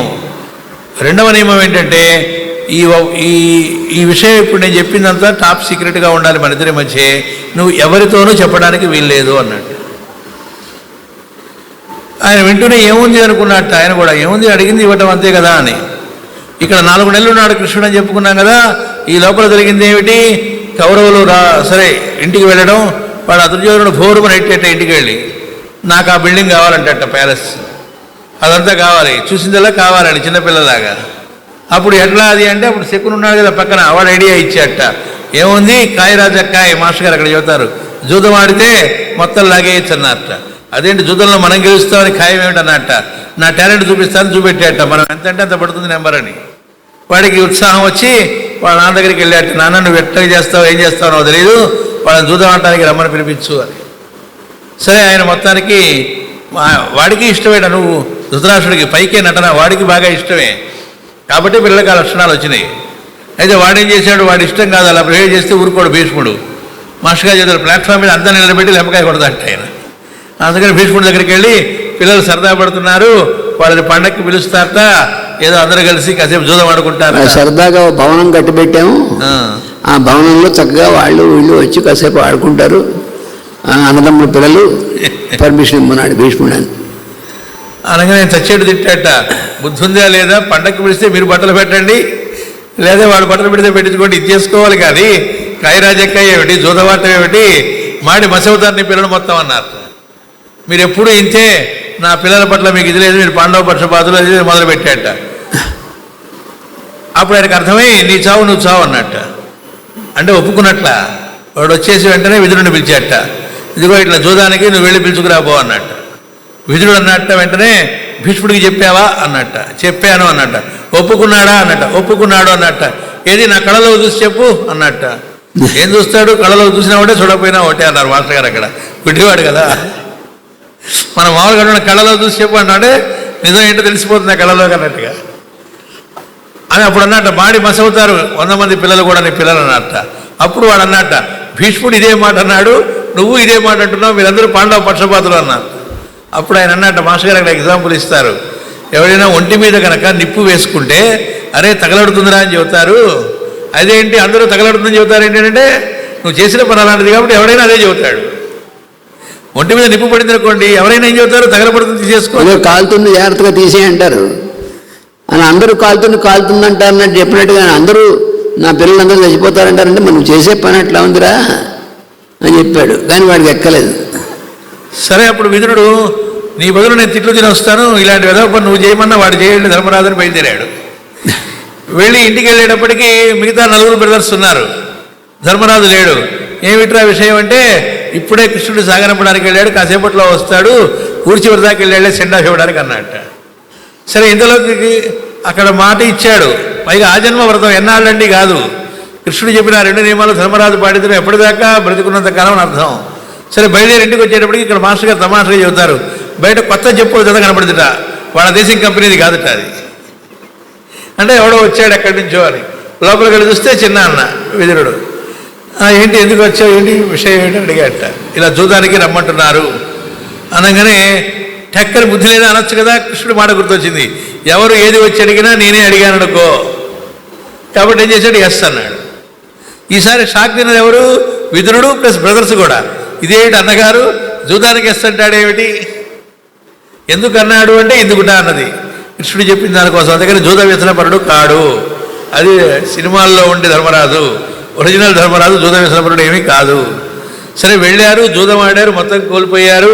భీష్ముడు కేకలేశాడు, మళ్ళా వీళ్ళ రాజ్యం వీళ్ళకి ఇచ్చేశారు, అయిపోయింది. మళ్ళీ 2వసారి జూదానికి పిలిచారు.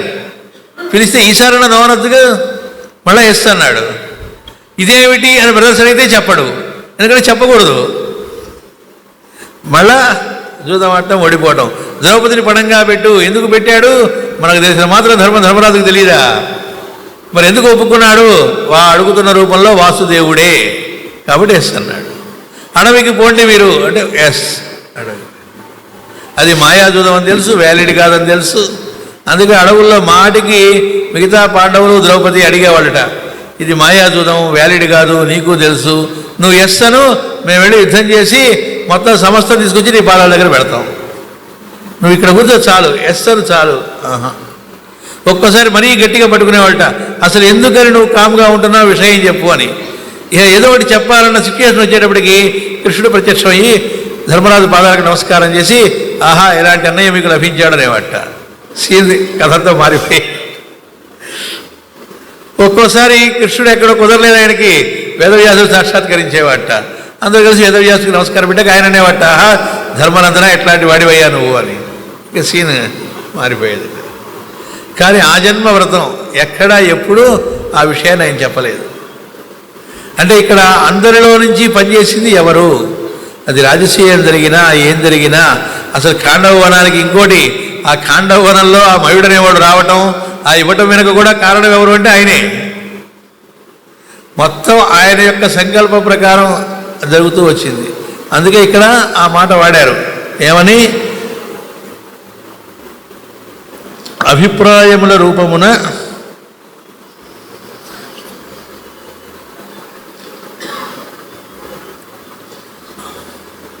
తాత్పర్యంలో వచ్చింది అది.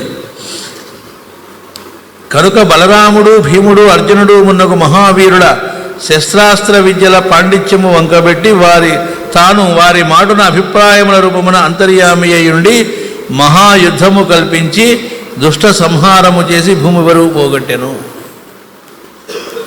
అయితే ఏమండి, ఒక రకంగా చూస్తే మరి ఆయన కావాలని భూమి మీదకి వచ్చిందే దుష్ట సంహారం చేయడానికి, భూభారం తగ్గించడానికి. కాబట్టి ఆయన అనుకున్నట్టుగా మహాభారత యుద్ధం వచ్చేట్టు చేశాడు. మరి ఇంకో పక్కన రాయబారానికి వెళ్ళడం షో కోసం వెళ్ళాడా, పైకైనా ఇదంతా నటననా? వెంటనే వస్తుందిగా డౌటు. మహాభారతంలో మనం జాగ్రత్తగా చూస్తే తెలిసేది ఏంటంటే, మానవుడిగా యుద్ధం ఆపడానికి ఎంత ప్రయత్నం చేయాలో అంత మ్యాక్సిమం ప్రయత్నం చేశాడు. అక్కడెక్కడ రాజీ పడలేదు. అంటే కారణం ఏంటంటే, అలా ప్రయత్నం చేసినప్పుడు వాళ్ళలో మార్పు వచ్చిందనుకోండి, కథ మారుతుందని అర్థం. ఆయనకు కావాల్సింది భూభారం తగ్గడం అంటే వాళ్ళలో మార్పు వచ్చిందనుకోండి, సంహరించాల్సిన అవసరం లేదుగా. అందుకే ఇక్కడ మాట వాడారు, తప్పనిసరి అయి ఆయన సంపాల్సి వచ్చి చెప్పారు అని చెప్పారు ఇందాక ఒక చోట భావంలో. అంటే ఎట్టి పరిస్థితుల్లో కరడు కట్టిన వాడిగా ఉండి వాడు మారడు అనుకున్నటువంటి వాడు దుష్టుడు, వాడిని సంహరించడం. మార్పుకు లొంగాడు, అక్కడెక్కడ సంహరించడం ఉండదని అర్థం. అందువల్ల తప్పని పరిస్థితుల్లోనే మహాభారత యుద్ధం ఎంత దాకా చివరికి ట్రై చేశాడంటే, చివరికి కర్ణుడిని కూడా రిక్వెస్ట్ చేశాడు ఆయన విడిగా. ఏది, ఆ సభ అయిపోతూనే ఆయన చేసిన ఫస్ట్ పని ఏంటంటే, కృష్ణుడు రథం ఎక్కించుకొని తీసుకెళ్తాడు. సరే, కృష్ణుడు తీసుకెళ్ళి ఎంతో చెప్పి చూస్తాడు కర్ణుడికి కూడా. ఇంకా ఆశ్చర్యకరమైంది ఏంటంటే, ఈ మధ్యనే కొన్ని నెలల క్రితం మాస్టర్ గారు అది ఆ మహాభారతం క్లాస్ చెప్పినప్పుడు చెప్పారు. దానిలో ఆ కర్ణుడు ఆశ్చర్యపోయే సంఘటన. ఇప్పటిదాకా కర్ణుడు అనగానే సినిమాల్లో చూసిన దాన్ని బట్టే మనకి తప్ప ఒరిజినల్ చదవడం అనేది ఉండదు కాబట్టి కర్ణుడు అనగానే ఒక ఇదిలో ఉంటాం. కర్ణుడు స్వయంగా చెప్పిన మాట ఏంటంటే, ధర్మరాజు సాక్షాత్తు ధర్మస్వరూపుడు, అర్జునుడు మహనీయుడు, భీముడు మహనీయుడు, డైరెక్ట్గా అన్నీ చెప్పాడు. అందులో చెప్పి ఎవరెవరేమిటో మొత్తం చెబుతాడు. ఫ్యూచర్లో జరగబోయే యుద్ధంలో ఎవరి చేతిలో ఎవరు మరణిస్తారో కూడా చెప్పాడు అక్కడ. ఎగ్జాక్ట్ అదే జరిగిన తర్వాత ద్రోణుడు ఎవరి చేతిలో మరణిస్తాడు, భీష్ముడు ఎవరి చేతిలో మరణిస్తాడు మొత్తం చెప్పేశాడు కర్ణుడు. వేదవ్యాసుడి భారతంలోనే, మీరు సంస్కృత భారతం తీసి చూస్తే కనబడుతుంది. మొత్తం చెప్పాడు. చెప్పి కౌరవులు మొత్తం వధింపబడతారు, ఇది మాత్రం మన ఇద్దరి మధ్య ఉంచి ఎక్కడ మాట్లాడవకని కూడా అంటాడు. అక్కడ సర్వనాశనం అవుతారు కౌరవులు నాకు తెలుసు, కానీ నేను ఇటు రాలేను, అటే ఉంటాను అంటాడు చివరి. వీళ్ళందరూ మహాత్ములు, ధర్మజ్ఞులు, ధర్మం వీళ్ళ వైపే ఉంది, వీళ్ళే గెలుస్తారు అని కూడా డైలాగ్ చెప్పడం కాదు, ఎవరి చేతిలో మొత్తం డీటెయిల్డ్గా చెబుతాడు. పెద్ద అధ్యాయం అది. అక్కడ కుంతి పుత్రుడు తాను అని మొట్టమొదట వాడికి తెలియజేసింది కృష్ణుడు ఆ సందర్భంలో. అప్పటిదాకా కర్ణుడు తాను ఎవరికి పుట్టాడో వాడు తెలియదు. వాడు అప్పటిదాకా నేను నేను వాడి పుట్టుక సంగతి తెలియదు. నువ్వు ఇలా కుంతికి పుట్టినటువంటి వాడివి సూర్యుడి యొక్క దీనివల్ల అని కృష్ణుడు చెప్పాడు. అదే అక్కడ చాలామంది పండితులు కూడా పొరపాటు పడి వాడు చెప్పేటువంటిది ఏమిటంటే కుంతికి పుట్టాడని చెప్పాడు కాబట్టి కుంతికి నువ్వు జ్యేష్ఠపుత్రుడివి అంటే అక్కడ ఏమిటి, ఎవడైతే జ్యేష్ఠపుత్రుడు అవుతాడో వాడే తర్వాత రాజు అవ్వాలి కదా. అందుకని కుంతికి మొట్టమొదటి పుట్టినటువంటి వాడు నువ్వేను అంటే అప్పుడు కర్ణుడు అంటాడు, కర్ణుడికి ఎప్పటిదా తెలియదు, మరైతే నన్ను తల్లి ఎందుకు వదిలేసింది ఇవన్నీ అడుగుతాడు అని చెప్తాడు. అయిన తర్వాత కాబట్టి నువ్వు అటుపక్క ఆ పక్షానికి వచ్చేసేసి ఎందుకు అడిగాడంటే కృష్ణుడు యాచించాల్సిన పర్లేదు. ఎందుకు యాచించంటే యుద్ధం రాకుండా ఉంటే జనక్షయం జరగకుండా ఉంటుంది, శాంతి ఉంటుందని ఆ ఒక్కదానికోసమే కృష్ణుడు కర్ణుడిని అడిగాడు. అది చాలా మోస్ట్ ఇంపార్టెంట్. కర్ణుడిని ప్రాధేయపడి అడగడం అనేటువంటిది ఎందుకు అడిగాడు కృష్ణుడు అంటే వేరే ఉద్దేశంతో ఏమీ కాదు. ఈ మహాయుద్ధం వస్తే చాలామంది లక్షల్లో చచ్చిపోతారు, జనక్షయం జరుగుతుంది. అలా జరగకుండా కనీసం ఆపడానికి వీలుందేమో, దీనివల్ల శాంతి నెలకొలుతుంది అనేటువంటి దానికోసం మాత్రమే కర్ణుడిని అడిగాడు. అడిగినప్పుడు కర్ణుడు ఏం చెప్పాడంటే ఈ విషయం కనుక ధర్మరాజు తెలిస్తే ధర్మరాజు తప్పకుండా జ్యేష్ఠుడు రాజు అవ్వాలి కాబట్టి నన్నే సింహాసనం కూర్చోబెడతాడు. అంతటి మహానుభావుడు సత్యమే యొక్క రక్షణ కర్ణుడు చెప్తాడు. అంత మహానుభావుడు నేను జ్యేష్ఠుడిని తెలిస్తే మాత్రం సింహాసనం నన్ను కూర్చోబెట్టి వాడు నాకు తమ్ముడుగా వర్తిస్తాడు తప్ప అతను, కానీ నేను అర్హుడిని కాదు, వాడు చాలా అర్హుడు. ఎందుకంటే ఈ రాజ్యం పరిపాలించినటువంటి మహానుభావులు ఇంతకుముందు అటువంటి వంశంలో అటువంటి పూర్వులైనటువంటి వాళ్ళు ధర్మం ప్రకారం పరిపాలించినటువంటి ఈ రాజ్యాన్ని పరిపాలించే అర్హత వాడికే ఉంది, ధర్మరాజుకే. ఎందుకంటే అంతటి ధర్మపరుడైనటువంటి వాడు, సత్యము ధర్మాని కోసం అసలు ఎప్పుడు వెనకాడేటువంటి వాడు. ఆ లక్షణం నేను దానికి అర్హుడిని కాదు, ఎందుకంటే నేను ధర్మం మార్గంలో లేను నేను. అందుకని పొరపాటున కూడా ధర్మరాజుకి తెలియకూడదనండి. కుంతి జ్యేష్ఠపుత్రుడు నేననే విషయం వాడికి తెలియకూడదు. తెలిస్తే మాత్రం ఈ రాజ్యం సింహాసనం మీద బలవంతాన్ని కూర్చోబెడతాడు, నాకు అర్హత లేదని చెప్పాడు కర్ణుడు. ఈ వ్యాస భారతం జాగ్రత్తగా చదువుకుంటే అర్థమవుతుంది. అంతేగాని ద్రౌపదికి నువ్వు ఆరో భర్తగా రమ్మని మాత్రం కృష్ణుడు అనలేడు. పొరపాటు, చాలామంది పొరపాటు సినిమాలో చూపించి తర్వాత కొంతమంది ఈ పండితులు ప్రవచనం చేసేవాడు కూడా పొరపాటు పడి చెప్పి ద్రౌపది విషయం ఎత్తలేదు. ద్రౌపది ఈ 5 భర్తలు అనేటువంటిది అది వేరే దీనివల్ల కారణంగా, కానీ కర్ణుడు నువ్వు వస్తే వాడు నీకు రాజ్యానికి నువ్వు ఆ ప్లేస్లో రాజు అవుతావని చెప్పాడు తప్ప ద్రౌపదికి నువ్వు ఆరో భర్తగా వస్తే ద్రౌపది యాక్సెప్ట్ చేస్తుందని ఎక్కడా చెప్పలేదు. అది చాలా పొరపాటైనటువంటి విషయం. అందుకని ఇది మాత్రమే చెప్పాడు. అప్పుడు వాడు చెప్పాడు, నేను పనికిరాను, ఆ రాజ్యాన్ని అంతటి ధర్మాత్ముడు తప్ప నేను పనికిరాను, అందుకని నేను వాడి పక్షంలోకి రాలేను అని చెప్పేశాడు కర్ణుడు కృష్ణుడితో. అది అయిపోయింది అంటే ఇంకా ఏమాత్రం వాడు ఒప్పుకోలేదు. కాబట్టి కృష్ణుడికి తెలుసు, అంటే భగవంతుడిగా ఆయనకి తెలుసు జరగబోయేటువంటిది, ఎలాగో యుద్ధం వస్తుంది, మరి చాలామంది వీళ్ళు చెబుతారని తెలుసు, భూభారం పోవాలని.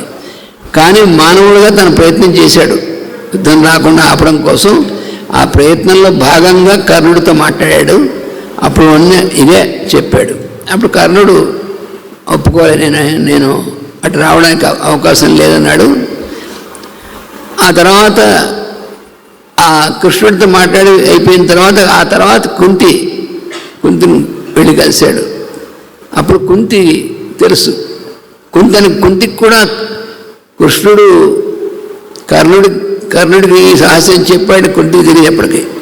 అందుకని కుంతి అనుకుంది ఈ రహస్యం తనే చెప్తే వాడికి, ఒరే నువ్వు నాకు పుట్టినటువంటి వాడివి ఆయన అని చెప్తే ఒకవేళ కర్ణుడు పాండవుల వైపుకి వస్తాడేమో అని ఆశపడి అప్పుడు కుంతి చెప్పింది, నువ్వు ఎవరో కాదురా, నాకు పుట్టినటువంటి జ్యేష్ఠపుత్రుడు నువ్వేను, కాబట్టి నువ్వు పాండవుల వైపుకి రమ్మని చెప్పి తమ్ముళ్ళు వాళ్ళ వైపుకి రమ్మని చెప్పి అప్పుడు కూడా చెప్పాడు. అలాగా అర్ధాంతరంగా ఇప్పుడు రావడానికి అవకాశం లేదు, పైగా నేను అంత పవిత్రత కలిగినటువంటి వాడిని కాదు రాజ్యం పరిపాలించడానికి, కానీ దేనికేను అని ఒప్పుకోలేదన్నమాట. ఎందుకంటే వాడు బాగా నీచుడు, వాడికి తెలుసు అది. ద్రౌపదికి వస్త్రాపహరణం చేయమని ఐడియా ఇచ్చిందే వాడు, పరమచండాలుడు. వ్యవస్థగా అయినా సరే తీసుకురామని చెప్పింది వాడే ద్రౌపదిని. ఎందుకంటే ద్రౌపది వాడిని వరించలేదు, అది వాడి కోపం ద్రౌపది మీద. అందుకని తన్ని వరించలేదు. తర్వాత అతిలోక సౌందర్యవతి, ఈ రెండు కారణాల వల్ల వాడు ద్రౌపదిని నేకెడ్గా చూడాలనేటువంటిది అదృష్టమైనటువంటి ఆలోచన వాడికి ఉండి, అది కూడా పబ్లిక్లో అయినా సరే అలా చూడాలనేటువంటిది. అందుకని సభలోకి వ్యవస్థగా అయినా సరే లాక్కురా అని చెప్పింది వాడు. అందుకని వాడిని యుద్ధంలో రథం కుంగిపోతుంటే కొట్టి ఇప్పుడు అన్నాడు అర్జునుడితో, వాడు అన్యాయం అక్రమం నరిచాడు, ఇది ఇప్పుడు కాదురా గుర్తు రావాల్సింది, నువ్వు అప్పుడు వ్యవస్థగా తీసుకురమ్మన్నావు చూసావా, అప్పుడు గుర్తు రావాలి న్యాయం అంటే ఏమిటో ధర్మం అంటే ఏమిటాను. ఇప్పుడు నీకు ఇలా వచ్చినప్పుడు నిన్ను చంపడం అధర్మం ఉంటున్నావు కానీ నేను ఇలాగే చంపాలన్నాడు. అందుకని కొట్టమన్నాడు అంతే. అసలు ఇదంతా కంటే ముందే రాయబారానికి రావడానికి ముందే అర్జునుడు అడుగుతాడు, బావా నువ్వు పరమాత్మవి కదా, నువ్వు సంకల్పిస్తే యుద్ధమే రాకుండా చేయొచ్చు కదా, కాబట్టి సంకల్పించేయచ్చు కదా, ఎందుకు నువ్వు వెళ్ళటం రాయబారాన్ని ట్రై చేయటం ఇదంతా ఎందుకు అని అడుగుతాడు. కృష్ణుడిని అర్జునుడే అడిగాడు, భారతంలో వస్తుంది. అప్పుడు ఆయన అంటాడు, పిచ్చివాడా, నేను నీ బావని, లేకపోతే మీకు మీ శ్రేయోభిలాషిగా అక్కడికి వెళ్ళటం రాయబారంకి చేయడం అనేది నా కర్తవ్యం, అది ఓకే, కానీ దైవంగా చేయడం దగ్గరకు వచ్చేటప్పటికి నువ్వు నాకెంతో, దుర్యోధనుడు కూడా అంతే అంటాడు. దైవంకి పార్టీలు ఉండవు, కాబట్టి దైవం అన్నప్పుడు ఏమవుతుంది, నువ్వెంతో నాకు, దుర్యోధనుడు కూడా అంతే, కాబట్టి అప్పుడు ఏం చేయాలనేటువంటి దైవంగా అప్పుడు డిసైడ్ అవుతుంది అన్నారు. అది ముందు చెప్పేది కాదు, నాకు తెలిసేది కాదు, ఆ క్షణంలో అప్పుడు ఏం చేయాలో చేయడం జరుగుతుంది, అది దైవం అంటే అని చెప్తాడు. దైవ నిర్ణయం ఉంటారు దాన్ని. అంటే అర్థమైంది. మాస్టర్ గారు చెప్పారు, అక్కడికి వెళ్ళిన తర్వాత వాళ్ళు బాగుపడి ఓకే అన్నారు అనుకోండి, యుద్ధం ఉండదు. అప్పుడు భగవంతుడి ప్లాన్ మారిపోతుంది. ప్లాన్ మారటం అంటే అప్పుడు దాన్ని బట్టి ప్లాన్ వస్తుంది, మారటం అందరూ అది అసలైన ప్లాన్ అప్పుడు వస్తుంది. కాబట్టి మానవ ప్రయత్నం ఎంత చేయాలో పూర్తిగా చేశాడు ఆయన, కాబట్టి దానిలో లోటేం లేదు. కానీ ఈ భూమికి అవతరించినప్పుడు భూభారం తగ్గించడానికి ఒక పక్కన ఆయన సంకల్పించింది ఏదైతే ఉందో, వీళ్ళందరిలో అభిప్రాయాల రూపాల్లో అందరిలో నుంచి పనిచేసి చేసినటువంటి వాడు ఆయనే. కాబట్టి సంహారం భీముడు చేసినట్టుగా, లేకపోతే అర్జునుడు చేసినట్లుగా, ఇంకో పక్కన బలరాముడు చేసినట్టుగా కనబడ్డా, వాళ్ళందరి రూపాల్లో అభిప్రాయాల్లో నుంచి వెనక నుంచి ఇంత సంహార క్రియ చేసినటువంటి వాడు శ్రీకృష్ణుడే అని ఇక్కడ చెబుతున్నారు. ఇది రహస్య ప్రకాశం. బలరాముడు, భీముడు, అర్జునుడు మరియు విల్లమ్ములు ధరించిన వీరుల రూపములు నిమిత్తముగా క్రూరులు, దుష్టులు నగు రాజులను యుద్ధభూమి యందు సంహరించి భూభారమును పోగొట్టి మంచివారిని రక్షించినట్టు శాశ్వతుడైన శ్రీకృష్ణుని ఎప్పుడునూ నేను ధ్యానించుచుందును. నెక్స్ట్ 193వ పద్యం వచనం. అట్టి లోకోత్కృష్టుండైన కృష్ణుని అవతార మహాత్మ్యం వెరింగించితి నింక వ్యాసావతారంబు వినుము.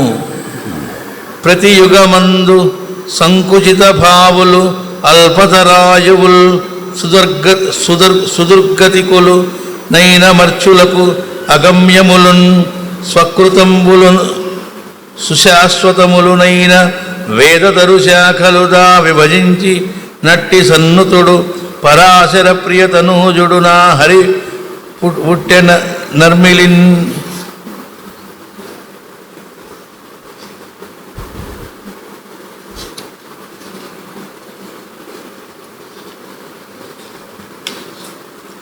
ప్రతి కలియుగమునను మానవులకు విశాల భావములు తగ్గును, చెడుదారులలో పోవుట ఎక్కువగును, దానితో జీవితకాల పరిమాణములు తగ్గిపోవును, మృత్యువునకై భయపడుచుందురు, అట్టి వారికి వేదములు బోధపడవు.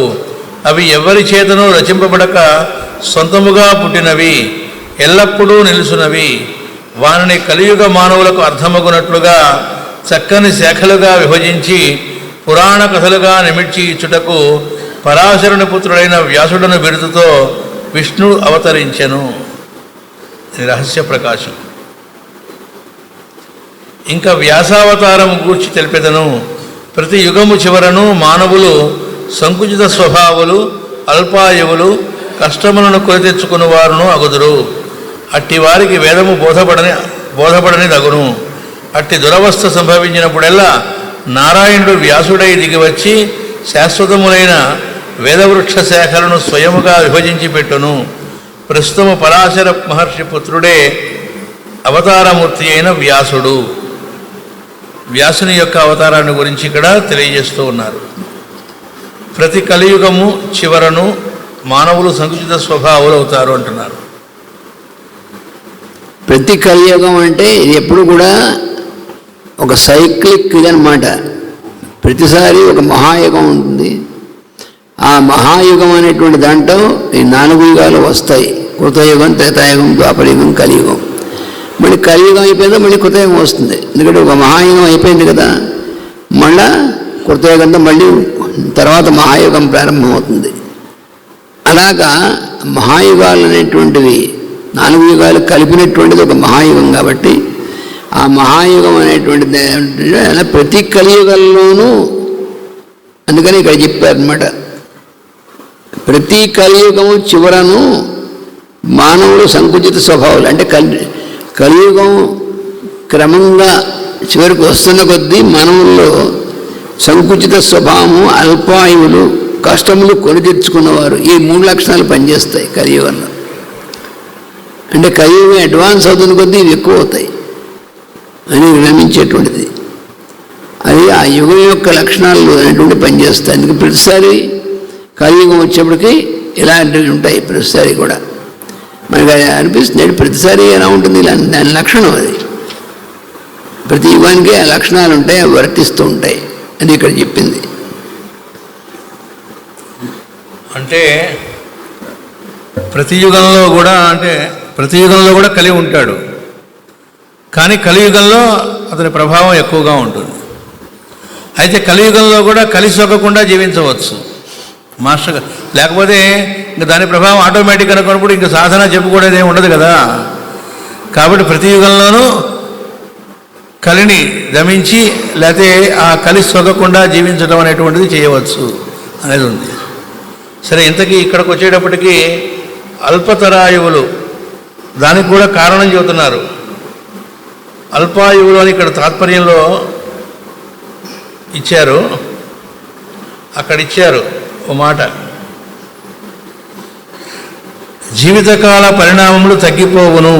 ఎందుకంటే చెడుదారిలో పోవటం, మృత్యువునకై భయపడుతుందరు.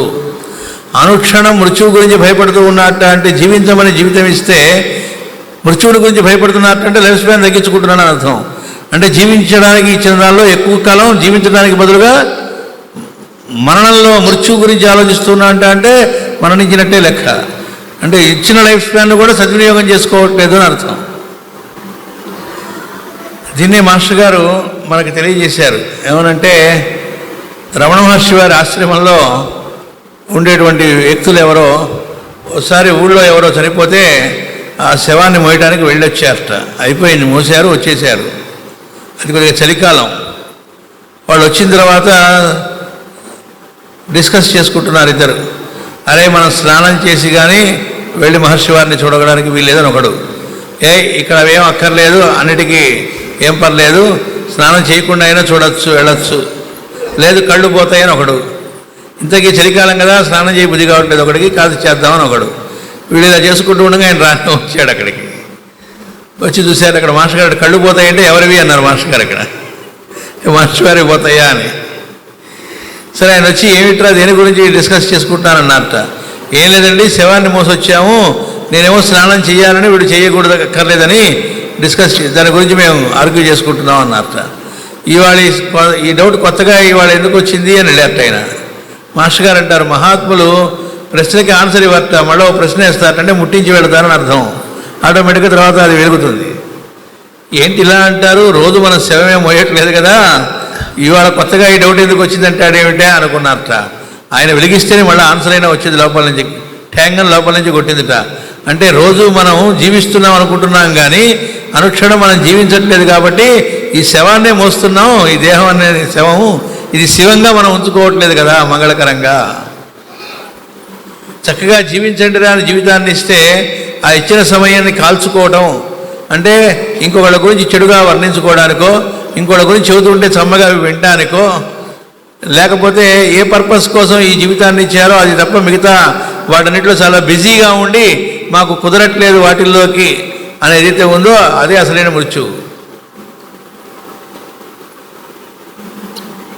కాబట్టి అసలు ఏ పర్పస్ కోసం ఇవ్వబడింది, ఎందుకు వాళ్ళందరూ స్కౌట్స్ లాగా లోపల ఉండి ఆ దేవతా ప్రజ్ఞలన్నీ కూడా ఈ దేహం నిలబట్టడానికి లోపల అంతమంది పనిచేస్తున్నారు అన్ని ఆర్గాన్స్ ద్వారాను. అలాగే ఈ సృష్టిలో చుట్టూ నేచర్లో కూడా అనేక మంది ఉండి వాళ్ళందరూ అలా సేవించి పనిచేస్తూ ఉంటే మనకు ఆహారం వస్తుంది, అది తినగలుగుతున్నాం, జీర్ణక్రియ జరుగుతోంది. ప్రతిదీ ఏమి జరుగుతున్నా కారణం అనేక మంది శక్తులు, దివ్య శక్తులు పనిచేస్తూ ఉంటే ఇటు బయట లోపల కూడా. వాళ్ళందరూ అలా ఎందుకు పనిచేస్తూ ఉన్నారు, దాన్ని బట్టి మన కర్తవ్యం ఏమిటి, ఎందుకు ఈ మానవ జన్మ ఇవ్వబడింది, దీన్ని మన కర్తవ్యం ఏమిటి, దీని ఎడల సమాజం ఎడల మనం చేయవలసింది ఏమిటి, వాళ్ళు మనకి చేస్తున్నట్టుగా మనం ఏం చేయాలి, ఈ రకమైనటువంటిది కాకుండా మాస్టర్ గారు చెబుతారు కనీసం తన గురించి ఆలోచించడం కంటే కూడా ఎక్కువ కాలం ఇతరుల గురించి ఆలోచిస్తూ ఉంటాంట రోజు మొత్తంలో. వాళ్ళు ఇట్లా వీళ్ళు ఇట్లా అని ఒక రోజు ఇతరుల గురించి ఆలోచించడం మంచిగా కాదు, ఇతరుల గురించి ఆలోచించవచ్చు. మాస్టర్ గారు ఉన్నారు, మహానుభావులు ఉన్నారు, వాళ్ళు ఎప్పుడు తమని గురించి తమ ఆలోచించలే, ప్రతి క్షణం ఇతరుల గురించి ఆలోచించేవారు. ఏమని వాళ్ళ క్షేమం ఎలాగా, వాళ్ళని ఎలా రక్షించాలి, వాళ్ళ క్షేమం ఎలాగ రావాలనేటువంటిది ఆ రకంగా. అలా కాకుండా ఇతరుల గురించి వాళ్ళ తప్పుల గురించి తర్వాత వాళ్ళని ఎలా ఇది చేద్దామని అదే అనమాట. అలా ఆలోచిస్తే అప్పుడు మనకి పొరపాటు అయినటువంటి విధంగా ఉంటుంది మన ప్రవర్తన. ఇద్దరు జరగనే మీ ఆడపడుచు ఏమిటి, తోడి కొడలు ఏమిటి, వాళ్ళు ఏంటి వీళ్ళేంటి, ఆ ఇంటి కంపు వీళ్ళు ఇట్లా వాళ్ళు ఇట్లా అంటే ఇంకా ఆవేశంగా పూసుకోవడం అనమాట. అంటే టైంని వృధాగా కాల్చుకు తింటామంటారే. నేను చదివా చూడండి, గ్రంథ ఆవిష్కరణలో ఇష్టాగోష్ఠిలో వెనక ఉన్నది చదివారు. అంటే జరుగుతుంది ఏమిటి, ఇంకోళ్ళ గురించి ఇలా చెడుకు మాట్లాడుకోవటం వల్ల జరుగుతుంది, మన టైంని కాల్చుకుంటూ ఉన్నామని అర్థం. దాన్నే మృత్యువు అన్నారు. ప్రమాదోవై మృత్యువు, పొరపాటు పట్టమే మృత్యువు. ఎలా జీవించాలో, ఎలా చూడాలో, ఎట్లా ఉండాలో అది కాకుండా ఇంకో రకంగా ఉండడాన్నే మృత్యువు అన్నారు. అందుకే మాస్టర్ గారు చెప్పింది ఏమిటి, చూడదలుచుకొని చూస్తున్నాం తప్ప చూడవలసింది చూడట్లేదు అన్నారు. మన పాయింట్ ఆఫ్ వ్యూ అనే దానిలో నుంచే మొత్తం చూస్తూ ఉన్నాం తప్ప అక్కడేముందో మనం దర్శించట్లేదు. అక్కడేముందంటే పరమాత్మ కాకుండా ఏమైనా ఉన్నదా అన్నారు. అంటే ఒక అరటిపండు మాస్టర్ గారు చెబుతారు, అది అరటిపండు అనేటువంటి మనం పెట్టిన పేరు, అది అరటిపండు అనే పేరు అక్కడ అది కాదు కదా అన్నారు. సరే ఇంతకీ దానిలో ఏముంది అంటే చివరికి ఎలా అలా లోపలికి వెళితే అణువులు పరమాణువులు, చివరికి వెళ్తే చైతన్య స్వరూపము శక్తి. అంటే ఏంటి, పరమాత్మ. కాబట్టి ఈ సృష్టిలో పరమాత్మ కానిది ఉన్నదా? కాబట్టి మనం చూడదలుచుకున్న పాయింట్ ఆఫ్ వ్యూలో నుంచి లోకాన్ని చూడటము. అంతేకాదు మాస్టర్ గారు చెప్తారు, ఒక గ్రంథాన్ని చదివేటప్పుడు కూడా మన పాయింట్ ఆఫ్ వ్యూలో చదువుతూ ఉంటాంట గ్రంథాన్ని. ఏం చెప్పారో చూద్దాం. దీనిలో పెద్దల గ్రంథాలు ఏవి అలా చదివేవి కాదు, మన మార్కులు వేయడానికి చదివేవి కాదు. మనం బాగుపడాలి, తరలించాలి అనుకుంటే దాని మీద అభిప్రాయాలు కాదు, అది చెప్పింది ఫాలో అవ్వటమే. ఎందుకంటే అవన్నీ వెల్ ప్రూవ్డ్, వాళ్ళు ఆచరించి చెప్పినటువంటి విషయాలు అవి వాళ్ళ ఊహలు కావు. సైంటిస్టులను పేరు పెట్టుకుని బోర్డులు పెట్టుకున్న వాళ్ళు చెప్పే ఊహలు కాదు అవి. వీడు ఆ పసిఫిక్ మహాసముద్రంలో నుంచి ఆ గుంట ఏర్పడింది, అక్కడున్న భూమి వెళ్ళి చంద్రుడు అయ్యాడు. ఎవడు చూసే ప్రూఫ్ ఏమైనా ఉందా? ప్రూఫ్ లేకుండా మాట్లాడి నేను సైంటిస్ట్ని అంటాడు. అంటే చాలా శాస్త్రీయమైన వాడిని అంటాడు. ఇందులో శాస్త్రీయత ఎక్కడైనా కనబడిందా? దేన్ని బట్టి చెప్పావు అంటే ఆన్సర్ లేదు. మాస్టర్ గారు చెబుతారు, తవ్వకాల్లో పుర్రె దొరుకుతుందట, ఇది 50,000 సంవత్సరాల క్రితం అంటట. అది నిజానికి 4 నెలల క్రితమే తెచ్చి ఉండొచ్చు ఎవడో. ప్రూఫ్ ఏంటి? అంతా వీళ్ళ ఊహలే. ఇదే శాస్త్రజ్ఞత అంటే. నిజమైన శాస్త్రీయత అంటే ఏమిటి అంటే వాళ్ళు ఆచరించి అనుష్ఠించి వాళ్ళ అనుభవంతో ఇచ్చారు ఆ గ్రంథాల్లో. మాస్టర్ గారు అందుకే అంటారు, ట్రూత్ గురించి నువ్వు కొత్తగా ప్రూవ్ చేయాల్సిందో ప్రాపగేట్ చేయాల్సిందో ఏం లేదు, ఆచరించు అన్నారు. అలా ఆ ధర్మాలన్నీ పెద్దలు ఇచ్చినవన్నీ కూడా అనుష్ఠించడానికి తప్ప వాటి మీద మళ్ళీ మనం డిస్కస్ చేయడానికి, మన అభిప్రాయాలు వెలిపించడానికి ఉన్నవి కాదవి. దాన్ని తూచా తప్పకుండా అలా పాటించడం. పాటిస్తే ఏం జరుగుతుంది? మళ్ళీ ఇక్కడ కూడా ఒకటి ఉంది, కొంతమంది ఆ గ్రంథాల్లో తీసుకొని అవి పాటిస్తూ ఉంటారు, మంచిదే. గురువు గనక ఇది పాటించని చెప్పాను, ఏమంటే మరి బుక్లో అలా ఉంది అనకూడదన్నారు. గురువో దైవం ఏం చేయదు, అది శాస్త్రం అన్నారు. అలా వాళ్ళు ఎవరో మనకి డైరెక్ట్ చేసేదాకా మాత్రం శాస్త్రాన్ని పట్టుకొని ఉండాలి, తర్వాత మాత్రం గురువు ఏం చేస్తే శాస్త్రం అని గుర్తుపెట్టుకో అన్నారు.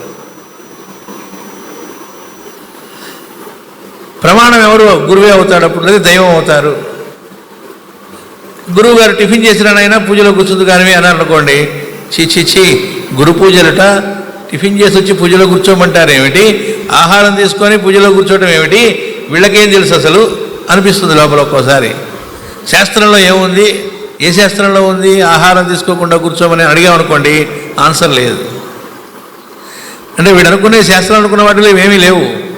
మనం చెప్పారు చూడండి, మనం శ్వేతదీపం సంచిక ఆవిష్కరణది, దానిలో వెనక ఉద్వాసన, దేవుడికి ఉద్వాసన మంత్రాలు, వాటి అర్థాలు కూడా మాస్టర్ గారు అక్కడ వివరించారు. చాలా ఫేమస్, అందరూ ఆచరించేటువంటి ప్రాచీనంగా కాలం నుంచి వస్తున్న ఆచారమే కానీ దానిలో సత్యము లేదు, మొహమాటం లేకుండా చెప్పారు. అందుకే వాళ్ళు దిగొచ్చింది, మనల్ని బాగుపడడానికి దిగొచ్చారు కాబట్టి ఉన్న సత్యాలు చెబుతారు. అయ్యో నలుగురు ఏమనుకుంటారు, సత్యం చెప్పడానికి నిర్మోహమాటంగా చెబుతారు. భగవంతుడిని ఉద్వాసం చెప్పడం ఏమిటి, వాడి సాన్నిధ్యాన్ని కోరాలి ఎప్పుడు, వాడిని మనం ఇంట్లో నుంచి పంపించడం ఏమిటి, నిత్యం ఆవాహన చేసుకోవడమే తప్ప పంపించడం చేయకూడదు. అది ఎట్టి పరిస్థితుల్లో చేయకూడని విషయము. అలాగే ఆయన యూరోపియన్ కంట్రీస్కి వెళ్ళినప్పుడు అక్కడి వాళ్ళు పతంజలి యోగ సూత్రాలు మాస్టర్ గారు చెప్పారు. మన వాళ్ళదాకా కాదు, వాళ్ళకి అవన్నీ శుభ్రంగా నోటికొచ్చు. ఆ సూత్రాలు, వాటి వ్యాఖ్యానాలు చాలా చదువుకున్నవాడు, అనేక మంది ప్రవచనాలు విన్నవాళ్ళు, మామూలు వాళ్ళు కాదు. అలా వినిపోరు, నోట్స్ రాసుకుంటారు, అయిన తర్వాత క్వశ్చన్లు అడుగుతారు మొహమాటం లేకుండా. అలాంటి వాళ్ళు ఆయన పతంజలి సూత్రాలు మొట్టమొదటిసారిగా చెబుతూ ఉన్నప్పుడు అందులో చెబుతూ అందరూ అనుకుంటున్న స్థిర సుఖమాసనం అన్నప్పుడు నీవు హాయిగా ఇబ్బంది లేకుండా వీలుగా కూర్చోవడానికి ఎలాంటి ఆసనంలో కూర్చోగలవో అలాంటి ఆసనంలో కూర్చో అని చెప్పారు అర్థాలు. మాస్టర్ గారు అక్కడ చెప్పింది ఏంటంటే, స్థిర సుఖమాసనం అంటే ఈ ఆసనం కాదురా బాబు, ఈ పద్మాసనాల ఆసనాల వీటి గురించి కాదు అక్కడ చెప్పింది. ఆసనం అంటే అక్కడ బ్రిడ్జ్ అని అర్థము. నీ హృదయ కేంద్రము, హెడ్ సెంటరు, హార్ట్ సెంటరు, ఆ హెడ్ సెంటర్కి హార్ట్ సెంటర్కి మధ్య చక్కటి బ్రిడ్జ్ ఏర్పడాలి. అంటే నీ మనస్సు చెప్పినట్టుగా కాకుండా మనస్సు హార్ట్ చెప్పినట్టుగా వింటాం, అది బ్రిడ్జ్ ఏర్పడటం అంటే అనుసంధానం.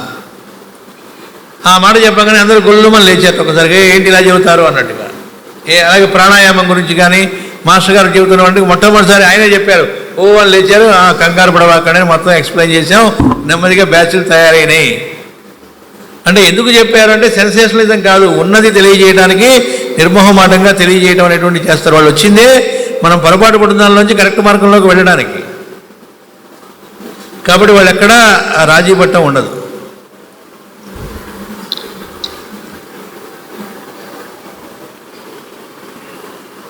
కాబట్టి ఈ సంకుచితమైనటువంటి దానిలో ఉండి ఆ జీవితాన్ని మనం వృధా చేసుకోవటం, అక్కడ దానికోసం వచ్చాం ఇదంతా.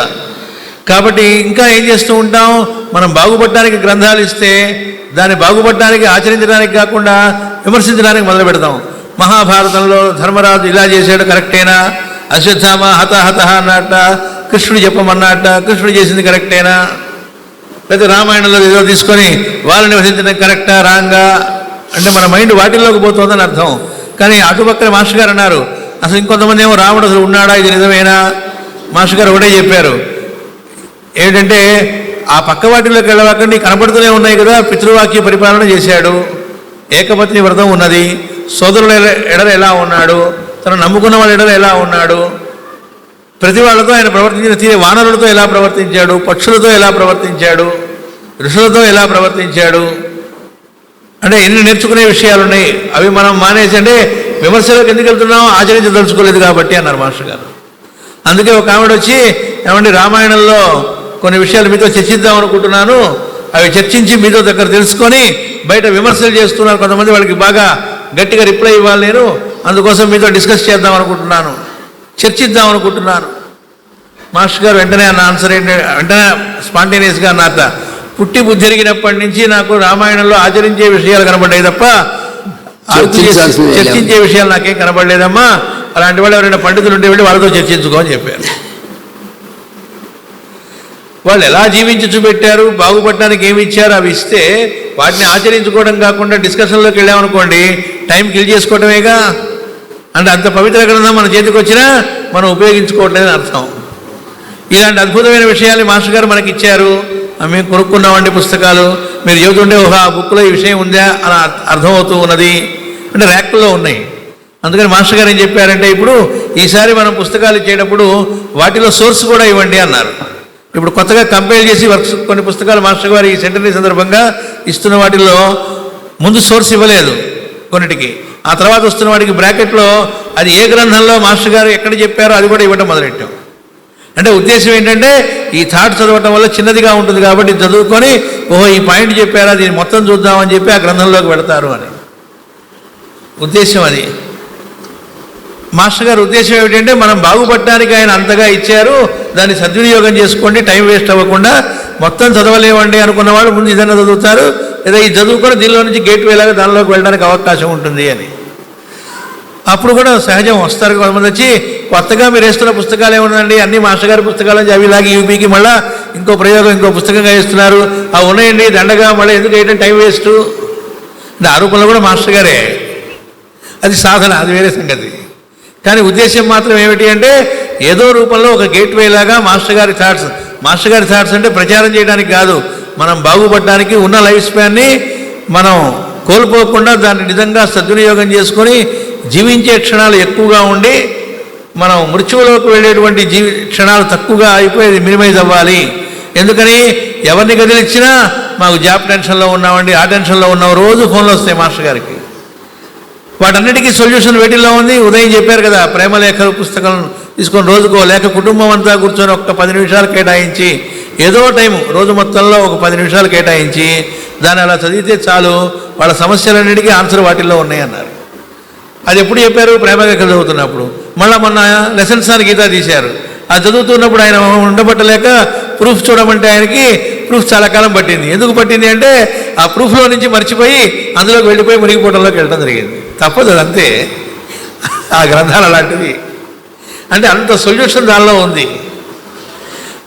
మన శంకారం తీసామనుకోండి అసలు దీని మించింది లేదనిపిస్తుంది. భాగవతంలోకి వెళ్తే అలాగే అనిపిస్తుంది. ఇదంతా కాదండి అసలు పతంజలి అంటాడు ఇంకొక ఆయన. అంటే మనం ఏది పట్టుకున్నా ఆ పేజీ ఆ పేరా చాలన్నట్టుగా ఉంటాయి ఆ గ్రంథాలన్నీ అవి. కాబట్టి ఆయన భూమి మీదకి దిగి వచ్చిన వాటిల్లో ఒకటే ఆ రచనా కార్యక్రమం. ఎందుకు ఇచ్చారు రచన రూపంలో? అహర్నిశలు రాత్రిపూట కూర్చొని తెల్లారుజామున 2 దాకా కూడా డిక్టేట్ చేయడం, పడుకోవడం 2 గంటలే పడుకొని. విష్ణు సహస్రనామం అయితే ఎవరు అడిగితే టైం లేకపోతే రోజు గడ్డం చేసుకునే టైంకి రమ్మని చెప్పి గడ్డం చేసుకుంటూ ఉండగా డిక్టేట్ చేశారు రోజుకో శ్లోకం. అట్లా వచ్చింది ఆ గ్రంథం. విష్ణు సహస్రనామం ఏంటండి, గడ్డం చేసుకునే టైం ఏమిటండి, మరి ఆ మాత్రం కూడా ఆయన వైష్ణవుడు ఏమిటండి, మడి మైలా ఏం లేదా, భగవన్నామం చేస్తూ ఉండడమే అసలైన పవిత్రోవా, పవిత్రీకరణ జరగడం అంటే అసలు అర్థం అది. అంటే అహర్నిశలు పరహితం కోసం జీవించే వాళ్ళకి అపవిత్రం ఎక్కడుంది? కాబట్టి ఏ క్షణంలో ఎప్పుడు ఎవరు ఏది అడిగినా అక్కడ ఆయనది ఇవ్వటం జరిగింది. అడగని వాడిది పాపం అడిగితే ఇవ్వకుండా ఎక్కడా లేరు, ఏ సబ్జెక్ట్ అయినా ఏదైనా కానీ. ఇచ్చిన ఏ గ్రంథంలో చూసుకున్నా ఎక్కడ పాండిత్యం కదా ఆయన చెప్పింది. మనం తరించడానికి బాగుపడటానికి డే టు డే లైఫ్లో మనం ఎట్లా జీవించాలి, నలుగురితో ఎట్లా మనం చూడాలి. ఫైనల్గా ఎప్పుడైనా ఎక్కడైనా మనకు చివరికి కావాల్సింది ఏమిటి అంటే చూడదలుచుకుంది మానేసి చూడవలసింది చూడటం, చేయదలుచుకుంది మానేసి చేయవలసింది చేయటం. అందుకే మనకి మాస్టర్ గారు పురుషమేధంలో చెబుతారు, శ్రీకృష్ణుడు దేహత్యాగం చేసే సమయంలో ఉద్ధవుడికి మైత్రుడికి వాళ్ళతో అంటారు, చూడదలుచుకున్న చూపు కాకుండా చూడవలసిన చూపు మీకు ప్రసాదిస్తున్నాను అన్నాడు అక్కడ. అంటే మన సాధన అంతా చివరికి దానికోసమే. అంటే ఏం చూస్తున్నాం అంటే మాస్టర్ గారు అక్కడ చెబుతారు, చూడదలుచుకుంది కాకుండా చూడవలసిన దానికి వెళ్ళడం ఏదైతే ఉందో దాన్నే ఆధ్యాత్మికత అన్నారు. సాధన మొత్తం అదేట, ఇక్కడి నుంచి అక్కడికి ప్రయాణంట, దీన్నే స్పిరిచువలిజం అంటారు అని చెప్పారు. ఎందుకని మనం అక్కడ ఉండేటువంటి వాళ్ళని మనం అనుకున్నట్టుగా చూస్తున్నాం. వాళ్ళు నాకు తప్పు చేశారు, అది వరకు నా ఎడల తప్పుగా బిహేవ్ చేసింది మా అత్తగారు, లేకపోతే నా భర్త అనవసరంగా నా ఎడల అన్యాయంగా తప్పుగా ఇలా మాట్లాడాడు. ఇంకదే గుర్తుపట్టుకొని 25 ఏళ్ల తర్వాత కూడా మీరు ఇలా అన్నారు అని వాళ్ళని సాధించడమో, వాళ్ళని సాధించలేకపోతే మనం విసుక్కోవటమో. వాళ్ళు అనేకం అయిపోయింది, 25 ఏళ్ళు అయింది, లేకపోతే 15 ఏళ్ళు అయింది, ఇంకా దాన్ని పిసుకుంటున్నా అంటే మన లైఫ్ని మనం కిల్ చేసుకుంటున్నాం. అన్నవాళ్ళు బాగానే ఉన్నారో ఏమన్నారో వాళ్ళ దగ్గర తర్వాత మనం ఏమవుతున్నాం చివరికి? మనం ఈ నాటక రంగంలో వాళ్ళు భర్తగా ఒకళ్ళు వచ్చారు, లేదా తోడికొడలుగా ఒకళ్ళు వచ్చారు, అత్తగారుగా ఒకళ్ళు వచ్చారు, మామగారుగా ఒకళ్ళు వచ్చారు, వాళ్ళ పోర్షన్ వాళ్ళు చేశారు. అది కూడా ఎందుకు చేశారు మన ఎడలా అంటే మన పూర్వకర్మను బట్టి వాళ్ళు అలా బిహేవ్ చేశారు. మనం ఫిట్ అక్కడ ఉండడానికి ఆ సిచ్యుయేషన్లో. మాస్టర్ గారు అంటారు, నాకే కనుక వాతావరణం బాగుంటే ఏమీ కాదు, వాతము ఆవరణం ఏం లేదు, నువ్వు ఎక్కడ తగి ఉన్నావో ఆ క్లాస్ రూమ్లో నిన్ను వేశారు. క్లాస్ రూమ్లో వేయడం అంటే ఎవరు నీకు భర్తగా వస్తే కరెక్టో, లేదా నీకు ఎవరు భార్యగా వస్తే కరెక్టో, లేదా ఎవరు నీకు ఆఫీసర్గా వస్తే కరెక్టో, అన్ని సంసారమే కదా. ఈ కుటుంబ సభ్యుల రూపంలో కావచ్చు, బంధువులుగా కావచ్చు, ఏ రకమైన వాళ్ళైనా మన చుట్టూ ఉండేటువంటి వాళ్ళ రూపంలో ఉన్న వాళ్ళందరూ కూడా మనకు పూర్వకర్మ సంబంధంగా మనకి ట్రైనింగ్ ఇవ్వడానికే వాళ్ళందరూ వచ్చి ఉన్నారు. కాబట్టి ఈ ట్రైనింగ్లో మనం క్వాలిఫై కావాలి. అవాయిడ్ చేయకూడదు అని చెప్పారు మాస్టర్ గారు స్పిరిచువల్ అస్ట్రాలజీలో. సిచ్యుయేషన్స్ని అవాయిడ్ చేయడం కోసం దూరంగా ఉందాం అనుకుంటే మళ్ళా అవే సిచ్యుయేషన్స్ కల్పింపబడతాయి. ఎప్పటిదాకా? నువ్వు క్వాలిఫై అయ్యేదాకా. 10వ తరగతి తప్పితే ఎవడు కూడా ఇంటర్మీడియట్లో చేర్చుకో ఇంకో చోట. అక్కడ తప్పావా, మా స్టేట్లో కదా నువ్వు తప్పింది, మా స్టేట్లో చేర్చుకుంటా, ఆ కంట్రీలో తప్పావు కదా మా కంట్రీలో చేర్చుకుంటా, ఎక్కడ ఏ రూలు ఒప్పుకోదు. అలాగే ఈ జన్మలో ఒక దానిలో మనం ఫెయిల్ అయ్యాముట అంటే నెక్స్ట్ జన్మలో అది క్వాలిఫై అవ్వాల్సి వస్తుంది. కాబట్టి అది ఇంకో జన్మ దాకా కాకుండా ఈ జన్మలోనే దాని నుంచి మనం బయటపడటం ఎట్లా? మాస్టర్ గారు చెప్పారు, సుకృతాల సప్తాహం జరిగినప్పుడు ఆ సప్తాహంలో వచ్చినటువంటి వాళ్ళలో ఒక 2 కుటుంబాల వాళ్ళు, ఇద్దరు బంధువులే, మాస్టర్ గారి దానిలో ఉన్నవాళ్లే. వాళ్ళలో ఒకళ్ళు ఆ సప్తాహాలు కొన్నాళ్ళుగా వింటూ ఉండటం వల్ల వచ్చిన మార్పు ఏమిటంటే మనం ముందు మారదాం అని చెప్పి తప్పు తమది కాకపోయినా అవతల ఉన్న బంధువుల వైపు సాష్టాంగ నమస్కారం అందరి ముందు సుకృతాల్లో చేసి నన్ను క్షమించవలసింది, నేను తప్పు చేశాను. తప్పు చేసింది వీళ్ళు కాదు, అవతల వాళ్ళ నిజానికి. అప్పుడు అవతల వాళ్ళు ఓకే క్షమించాం. వాళ్ళు వెంటనే అయ్యో కాదు మేము తప్పు చేసింది నేను ఇంకా రాలే, వాళ్ళు అక్కడి దాకా రాలే. దాని సంపాదకీయంలో కూడా వెంటనే రాశారు మాస్టర్ గారు. రాసి మాస్టర్ గారు సంతోషపడేటట్టుగా వీళ్ళు బిహేవ్ చేశారు అన్నారు. అంటే అవతల వాళ్ళు సంతోషపడేట్టుగా ఇంకా బిహేవ్ చేయలేదని అర్థం. అయితే విమర్శించలే, వాళ్ళు కూడా మాస్టర్ గారి అనుగ్రహంతో టైం వస్తుంది ఎప్పుడో అన్నారు. టైం వస్తుందంటే మాస్టర్ గారి అనుగ్రహం అంటే మన వైపు రెడీనెస్ అని అర్థం. మాస్టర్ గారు మీరే నన్ను బాగు చేసుకోండి, నేను తప్పు చేయకుండా మీరే నన్ను లైన్లో ఉండేట్టుగా చూసుకోండి అన్నా ఉంటా అంటే నేను ఏదో పనులు చేస్తూనే ఉంటా, మీరు మాత్రం నన్ను లైన్లో పెట్టుకోండి. అది మాత్రం చాలామంది అంటూ ఉంటారు, మీరు ఎలా ఉండాలి ఏమిటంటే అదంతా కూడా మీరే చూసుకోండి, గురువు గారు చూసుకోవాలట. అంటే మేము తప్పుగా ఆచరించకుండా, మేము తప్పుగా ఆలోచించకుండా అవన్నీ కూడా మీరే చూసుకోండి. అంటే మీరే మా ఇంటికి వచ్చి మా ఇంట్లో అంట్లన్నీ మీరు తవ్వుతూ ఉండండి అంటే ఎట్లా ఉంటుంది, ఇది కూడా అట్లాగే ఉంటుంది. మేము అంట్లు పడేస్తూ ఉన్నాడు, మెదలాగా మీరు తవ్వుతూ ఉండండి. మా ఇల్లు తుడిచిపెట్టండి, మా అంట్లు తవ్వండి మీరంటే ఉందో ఎగ్జాక్ట్గా దానికి దీనికి తేడా ఏముండదు. అంటే మనం ఏం సాధన చేయం, ఇదంతా తుడిచిపెట్టడం అంతా గురువు చేయాలి. మా క్వాలిఫికేషన్ ఏంటంటే మిమ్మల్ని గురువుగా అపాయింట్ చేస్తున్నాం, దాన్ని అపాయింట్మెంట్ అంటారు. కరుణాకర్ చంద్ర అన్నారు, మిమ్మల్ని గురువుగా మేము అపాయింట్ చేశాం కనుక మిగతా పనంతా నాప్కిన్ తీసుకొని ఇది చేసినట్టుగా ఒక నాప్కిన్ లాంటి వాళ్ళు అన్నారు. పరమాత్మని ఒక సబ్బు బిడలాగా, ఒక నాప్కిన్ లాగా, సర్ఫేస్ కడిగేటువంటి వాళ్ళలాగా చూస్తున్నాం అన్నారు పరమాత్మ కానీ గురువులు కానీ. పైగా ఇంకా ఏమంటా, ఏంటండి మేము ఇన్నాళ్ళుగా ఇది చేస్తున్నా మాకు ఈ కష్టాలు తప్పట్లేదు, గురువు గారు ఏం చేస్తున్నట్లు?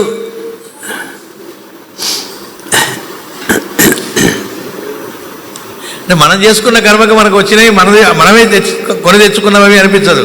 గురువు గారు ఏదో కావాలని గురువు గారు పరీక్ష చేస్తున్నారు, పరమాత్మ పరీక్ష చేస్తున్నాడు, అంత మొనగాడివే అన్నారు. వాళ్ళకేం టైం లేదా, చాలా తీరిగ్గా ఉన్నారు నీకు పరీక్షలు పెట్టడానికి.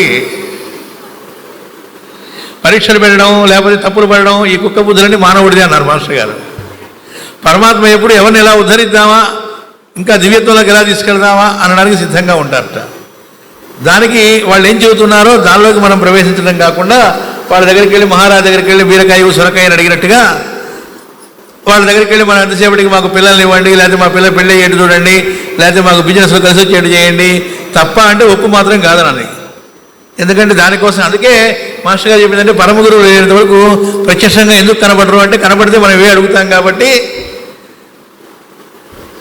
అడిగి ఇవన్నీ చేసాక ఏ రోజులు పోతాం, పోయిన తర్వాత మళ్ళీ ఇంకో జన్మ తీసుకుంటాం, మళ్ళీ ఇలాంటి బంధాల గురించి అడుగుతూ ఉన్నాం అనుకోండి. వచ్చింది దీనికోసం. ఇవి పెద్ద విషయాలు ఏమిటి, మానవ ప్రయత్నం చేస్తాం, మన కర్తవ్యాలు మన పూర్వక్రమను బట్టి ఏం జరగాలో అవి జరుగుతూ ఉంటాయి.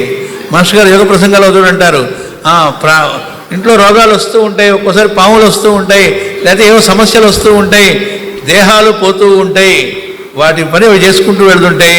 మనం ఏ వర్క్ ఎందుకోసం వచ్చామో దానిలో ఉండడం మంచిది అన్నారు. అందుకని మీ యొక్క జీవిత ధ్యేయం ఏమిటి అంటే జీవించటమే అన్నారు. అంటే అలా మనం కూడా జీవించాలనేటువంటిది ఆయన ఆచరించి చూపెట్టారు.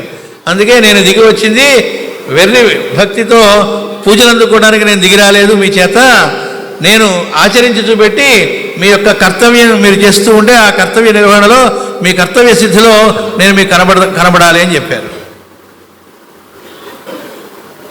కాబట్టి అలా ఆచరించడం అనేటువంటి దానికోసమే ఎలా అనేటువంటిది మృత్యువు నుంచి బయటపడాలి, ఆ మృత్యువులో ఉండటం అనేటువంటిది కలియుగ లక్షణం అని చెప్పారు.